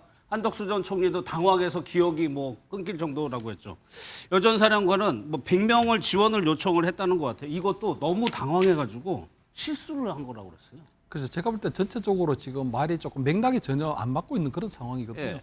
저는 뭐 군인이 몸에 배인 말은 보면 저는 뭐 군대에 있을 때 보면 보통 필승, 좀 경례, 충성 경례. 뭐 이런 것들이 가장 몸에 많이 배어 있지. 체포나 검거 이런 것들은 뭐 방첩사가 아니고 예를 들어 뭐 헌병대다. 그래서 보면 채모상병 그 특검에도 뭐 박정훈 우리 해병대 수사단장이 나오는데 해병대라면은 수사 쪽에 헌병 있는 수사되면은 만약 체포나 검거 이런 것들이 돼 있지만 방첩사 같은 경우에는 그런 부분들은 좀 아니거든요. 그렇기 때문에 저는 지금 아마 여인영 전 사령관이 나름대로 지금 본인에게 씌워져 있는 내란 혐의로부터 좀 벗어나야 되는 상황인데 그 과정에서도 보면 체포자 명단을 누가 불러줬는지 이런 것들에 대해서는 또 구체적으로 시원하게 얘기를 하지 않고 있거든요. 예. 아마 추정은 가능하겠지만 이렇게 하는 부분들은 보면 결국은 본인이 어떤 뭐 이 고등학교 선배가 되기도 하고 통수권자가 되는 윤석열 대통령에 대해서도 이 책임을 넘길 수도 없고 그렇다고 해서 본인이 또 고등학교 선배 김용현 전 국방부 장관에게 이 책임을 넘길 수도 없고 그렇기 때문에 본인이 그 사회에서 굉장히 조금 고민하고 있는 상황이지는 않느냐. 근데 저는 전체적으로 볼 때 지금 여인영 사령관이 어쨌든 그 비상계엄 당시에 보면 굉장히 신속하게 움직였거든요. 예. 그러니까 아마 지금 전체적으로 볼 때 윤석열 전 대통령은 비상계엄에 대한 선포를 하고 나머지 군병력을 국회에 보내거나 아니면 체포조를 운영하고 하는 이런 부분들은 윤석열 전 대통령은 군인에 대해서 잘 모르니까 국회에 보내는 부분들은 김용현 전 장관이 그리고 아마 체포조라든가 이런 반국가 세력을 잡아오는 부분들은 여인영 전 사령관하고 나름대로 역할을 좀 분담하지는 않았을까. 근데 그 명단이나 이런 부분들은 아마 윤석열 전 대통령이나 김용현 전 장관이 나름대로 아마 그런 것들을 협의한 부분들이 있기 때문에 저는 아마 여인영 전 사령관 같은 경우에는 굉장히 핵심적인 역할을 한 거는 맞는 부분이 있거든요. 예. 근데 본인이 어쨌든 본인의 어떤 제도 조금 면탈해야 되겠고 그래도 윤석열 전 대통령이나 김용현 전 장관에게도 이 책임을 넘길 수도 없고 그런 과정에서 나오는 그런 맥락 없는 그런 두서없는 말들이 예. 아닐까 좀 이렇게 보입니다. 지금 군 관계자 중에 김용현 전 장관을 제외하고 지금 혐의가 가장 중한 인물인가요? 여인영 전 그렇다고 봐야겠죠. 김용현 장관하고 그다음에 말하자면 여인영 방첩사령관은 5월, 6월에도 윤석열 전 대통령과 예.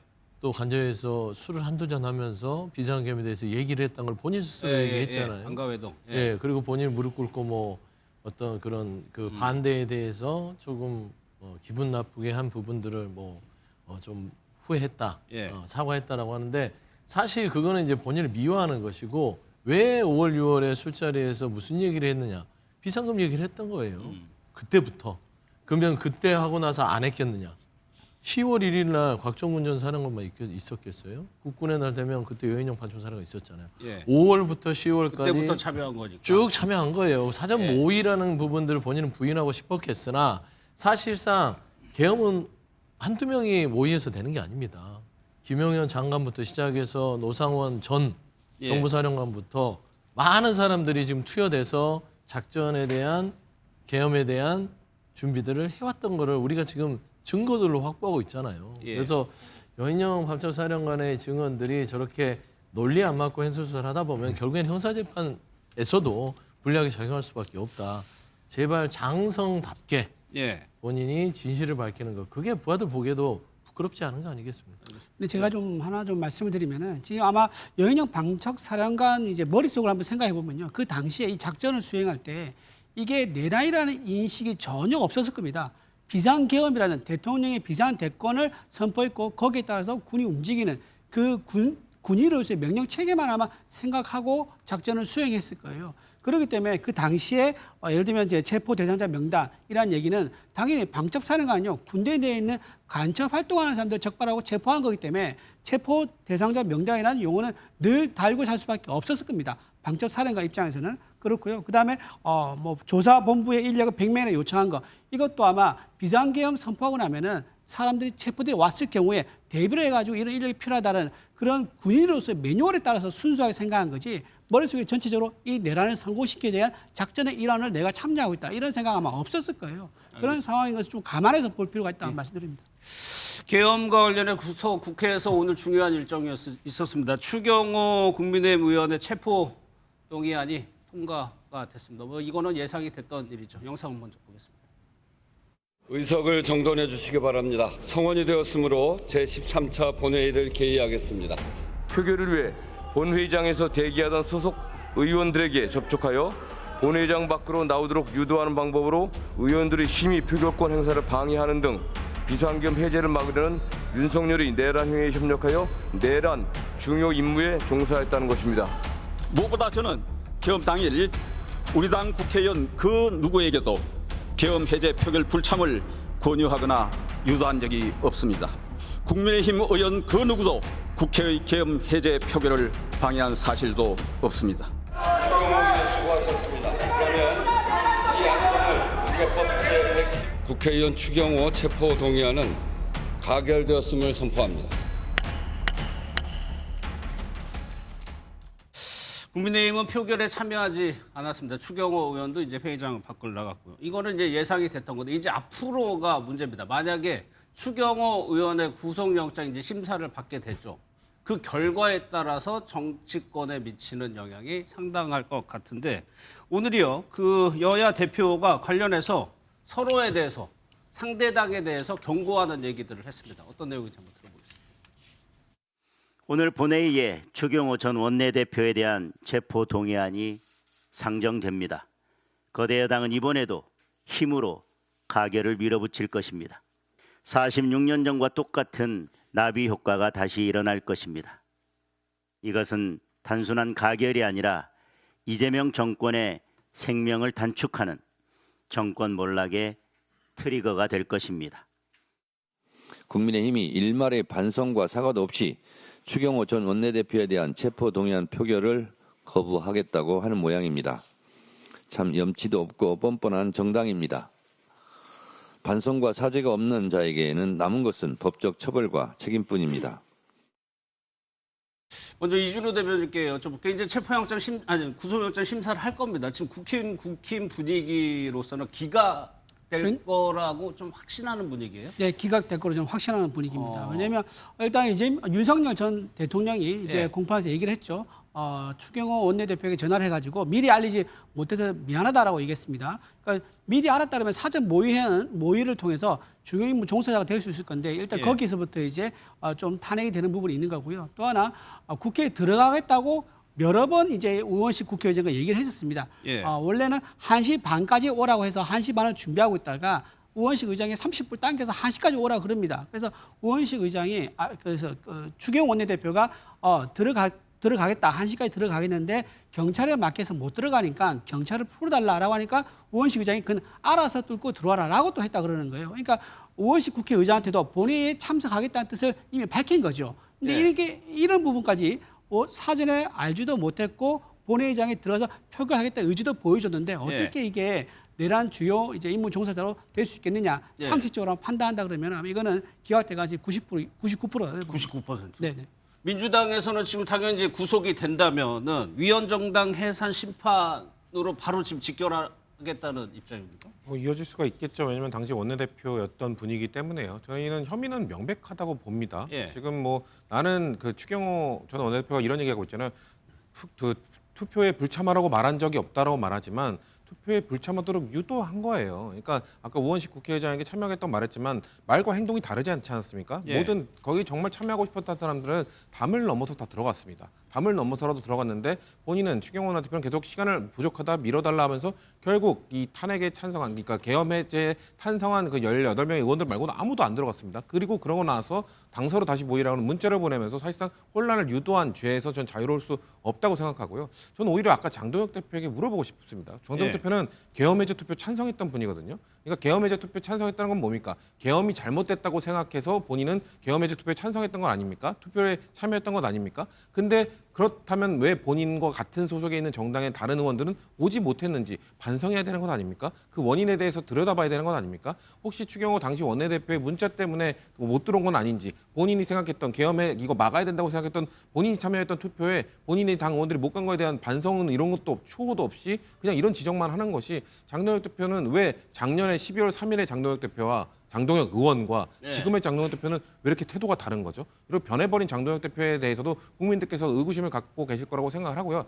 다만 저는 그런 거 있습니다. 혐의가 명백하다고 해서 바로 구속으로 이어지는 건 아니죠. 아마도 증거인멸의 염려나 이런 것들 사건의 중대성이나 도주의 우려로 봤을 때 그 법원에서 추경호 전 원내대표와 관련된 증거나 이런 것들은 충분히 확보했다. 지금 증거인멸을 추가적으로 할 사항은 아니다라고 판단할 수도 있기 때문에 저는 뭐 구속이 100% 될 거라고 보지는 않습니다만 일단 혐의는 명백하다고 저희는 보는 겁니다. 알겠습니다.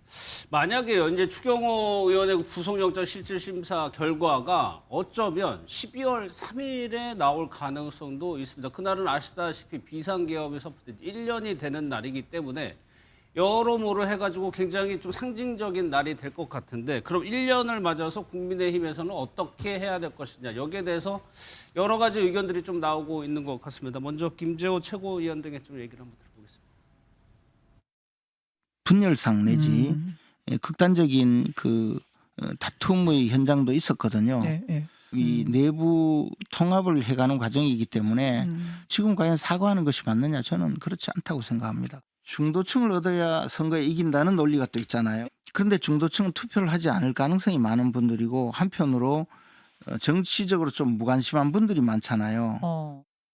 우리 당이 지금 해산이 될지 안 될지 모르는 위기에 처해 있습니다. 무엇에 집중해야 될 것인가에 대해서도 깊이 있게 생각을 해봐야 되는 문제고 저는 우리의 강한 결속력과 단합이라고 생각을 합니다. 그리고 국민들께 우리의 진정어린 어떤 말씀을 드릴 기회는 얼마든지 있고 그게 꼭 1년이다 100일이다 이런 게 아니어도 된다고 생각을 합니다.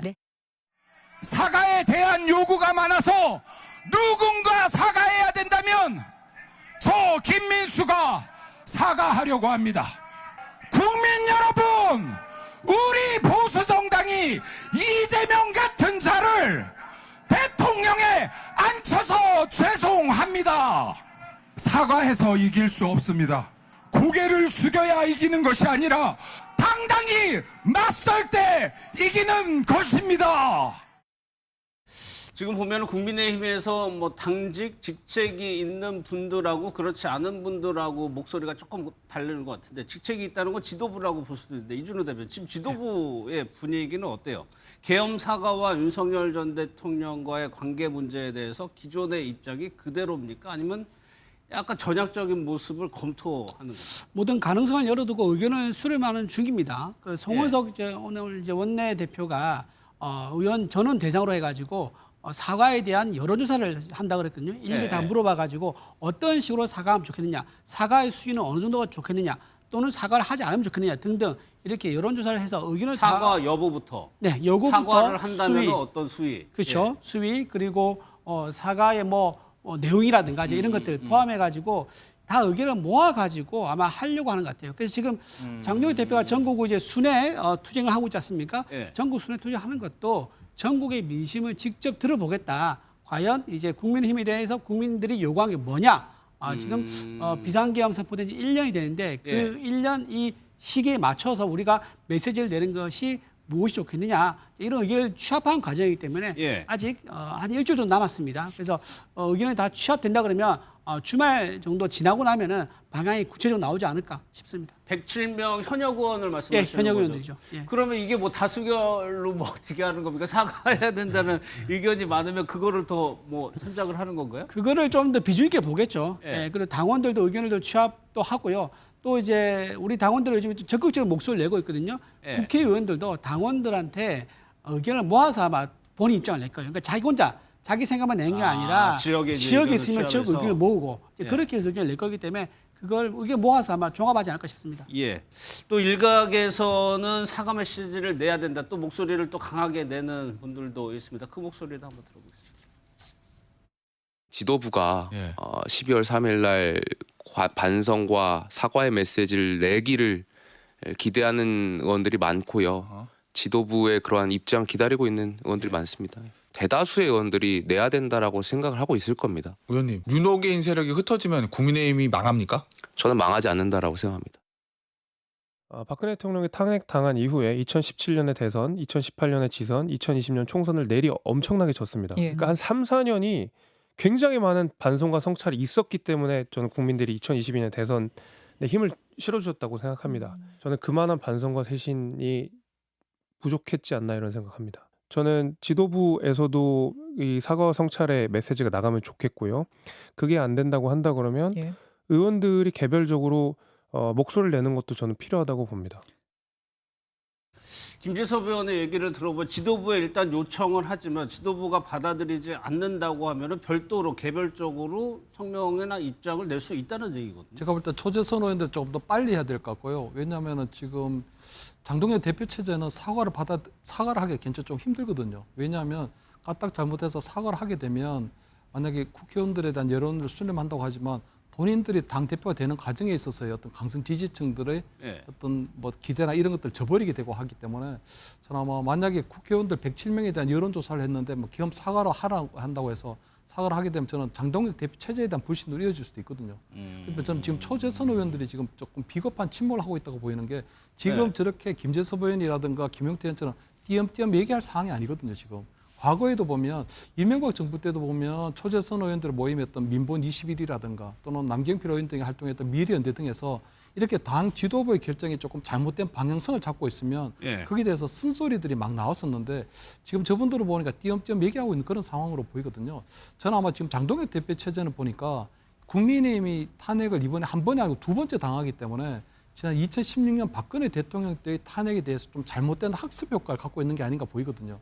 그때도 보면 2018년도에 지방선거를 지고 2020년도 21대 총선까지 다 지게 되는데 그때 아마 이 당 지도부에서 보면 2018년도 치러진 지방선거 다음 날 아마 보수 언론이든 어디 나온 그 이 미다시 언론의 그 타이틀만 보더라도 괴멸적 참패, 괴멸적 참패, 괴멸적 참패거든요. 그리고 혁신 없는 보수, 그리고 중도로서의 확장을 하지 않고 자유우파만 결집한 그것들이 굉장히 배타적이고 했기 때문에 졌다는 그런 것들이 바로 나오거든요. 그렇기 때문에 저는 아마 그런데도 불구하고 지방선거라든가 총선에 졌는데도 불구하고 결국은 정권 교체되지 않았느냐. 그렇다면 이번에 탄핵도 마찬가지일 것이다. 그러면 이번에 내년에 이루어진 지방선거라든가 총선은 어차피 비상계엄이나 탄핵에 대해서 국민의힘이 져야 될 원죄는 그대로 지더라도 어차피 5년 뒤에 치러지는 대선에서 또 이길 수도 있지 않을까. 그렇다면 결국은 우리가 지금 당장 영남을 기반으로 한 기득권 지키기가 더 중요하다. 이렇게 지금 판단을 하고 있는 걸로 보이거든요. 그렇기 때문에 저는 12월 3일 날 장동혁 대표 체제에서 여러 가지 107명에 대한 의원들의 의견을 수렴하지만 결론은 어떠면 결국 아마 계엄에 대해서 사과하지 말자 이런 방향으로 나오지 않을까 그렇게 저는 보입니다. 그럼 이준호 대표님 마지막으로 방식에 대해서 그날이 하필 또 장동혁 대표 100일 취임 100일 되는 날이잖아요. 네, 그렇습니다. 장 대표가 직접 하느냐 무언가를 안 하느냐도 좀 고민해 봐야 되는 거잖아요. 장 대표가 야당이 제1야당 대표이기 때문에 누군가 대신 대독한 일은 있을 수 없죠. 본인이 아마 직접 메시지를 내는 의견이 취합되면? 메시지를 내는 그런 행보를 취하지 않을까 생각이 들고요. 예. 아까 말씀하신 것 중에서 김재수 의원이 얘기한 것 중에서 3년 내로 우리가 졌다라고 얘기하는데 그 결과를 나중에 그 3년 내내 우리가 반성했기 때문에 나중에 정권을 가졌다. 그러니까 대선 승리했다고 얘기하지 않습니까? 근데 그게 단순히 그 이유만이 아니에요. 왜냐하면 문재인 정권 때에 여러 가지 실적이 있지 않습니까? 부동산부터 해서 경제, 그리고 다시 조국 사태로 대변되는 젊은 청년들에 대한 불공정에 대한 어떤 그 큰 이제 상처 이런 것들 때문에 다 종합돼 가지고 우리가 정권을 가져올 수 있었던 거거든요. 단순히 그때 우리가 사과를 했기 때문에 정권을 가졌다고 이렇게 단순하게 보는 것은 좀 무리다 말씀드립니다. 알겠습니다. 여권 상황도 살펴볼 텐데 농래 전 의원이 1심에서 무죄를 선고받았죠. 기억을 되돌아보면 한동훈 당시 법무부 장관이 국회에 나와서 돈봉투 소리까지 녹음이 됐다 이런 얘기한 거 기억나시죠? 그 영상 보겠습니다. 구체적인 청탁을 주고받은 뒤 돈을 받으면서 저번에 주셨는데 뭘 또 주냐, 저번에 그거 제가 잘 쓰고 있는데 라고 말하는 노웅래 의원의 목소리, 돈봉투 부스럭거리는 소리까지도 그대로 녹음되어 있습니다. 결국 1심에서 무죄가 나오니까 뭐 민주당에서도 비판의 목소리를 내고 있지만 유독 조국 대표도 아주 한동훈 전 대표하고 대립각을 명확하게 세우더라고요. 네네. 조국 대표 자체도 본인의 정치적인 그 보수 쪽의 경쟁자를 한동훈 전 대표로 보는 거는 같아요. 그리고 조국 대표 자체도 무리한 기소를 당한 피해자라고 생각하는 것이죠. 본인이. 그렇죠. 예. 왜냐하면 이 조국 대표에 대한 수사 자체가 윤석열과 한동훈 검찰에서 이루어졌기 때문이에요. 예. 저는 그런 부분에 있어서 노웅래 전 의원이 1심에서 무죄가 나온 거 굉장히 고통스러운 과정을 당했을 것이고, 사실 그 법무부 장관이 체포동의안에 대해 설명을 할 때 굉장히 자극적인 단어를 썼잖아요. 그렇죠. 바스락거리는 소리가 다 녹취가 됐고 실질적으로 돈을 다 주는 부분들이 사실상 유죄다라는 것들을 당시에 법무부 장관이 얘기해서 논란이 됐었는데, 여기에 대해서 노웅래 전 의원의 1심 무죄 나왔는데 당시 법무부 장관이던 한동훈 전 대표는 어떤 입장도 밝히지 않고 있지 않습니까? 왜 검찰의 항소 폭에 대해서는 그 난리를 치면서 본인이 했던 행위에 대해서는 침묵하는지, 이게 바로 조금은 국민들이 보기에는 이중잣대를 본인에게 하고 있는 거 아닌가 라는 측면에서 아마 그 부분을 조국 대표가 치고 들어가서 아마 정치적으로 조금 내상을 입히려는 시도 같다. 또 하나요. 조국 대표가 목소리를 높이는 부분이 그 토론 관련 부분인데 정청래 대표까지도 좀 끌어들이는 것 같아요. 그 영상을 좀 보겠습니다. 뭐 제가 저만이 아니라 다른 법무부 장관분들한테 다 토론 제안을 하셨더라고요. 저는 토론 장동혁 대표가 하자 그러면 할 것 같습니다. 정청래 대표가 토론에 참여하든 참여하지 않든 조국 전 대표와의 토론은 빠르게 진행하겠습니다.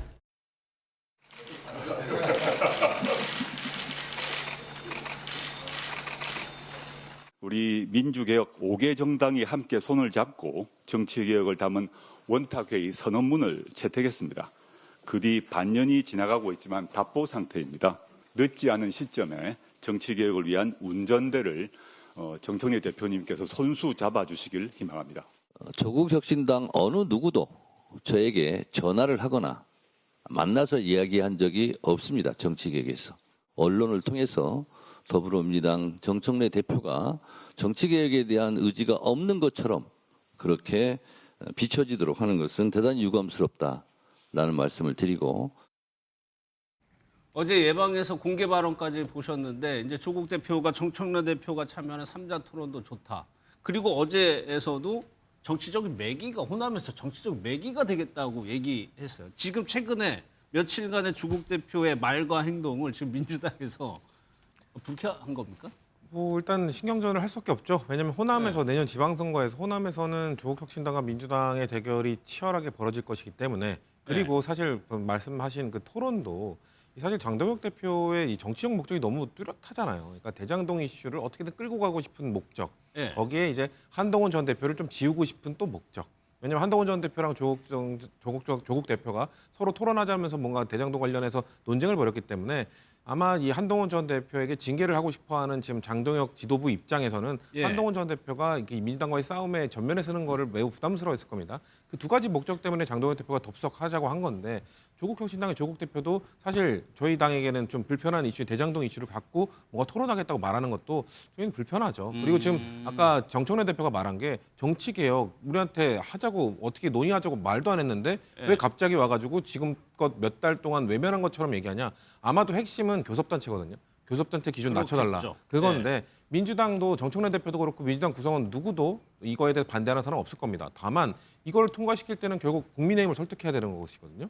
국민의힘이 이걸 동의해 주겠습니까? 지금 안 그래도 지금 뭐 사실상의 여당이다라 하면서 조국혁신당을 비판하고 있는데 예. 지금 교섭단체에서는 1대1 구도인데 교섭단체 구도에 조국혁신당을 끼는 거에 대해서 국민의힘이 반대를 할 건 명백하단 말이에요. 그럼 국민의힘을 어떻게 설득할 것인지 정치적 협상을 위해 뭘 할 것인지 그거는 아무 얘기도 안 하고 민주당에게 너네 다수의 힘으로 그냥 밀어붙여줘라고 지금 떼를 쓰는 것도 아니고 이런 식으로 예방하는 자리에서 저걸 꺼냈다는 거는 예. 저는 정청래 대표가 상당히 불쾌했을 거라고 생각합니다. 그 일단 무대응인가요? 무반응? 어떤 거에 대해서? 대응 조국 대표의 저런 거에 대해서. 글쎄요, 뭐 굳이 일일이 아까 정청래 대표가 말씀하신 걸로 충분히 가름할 수 있지 않을까라고 생각합니다. 알겠습니다.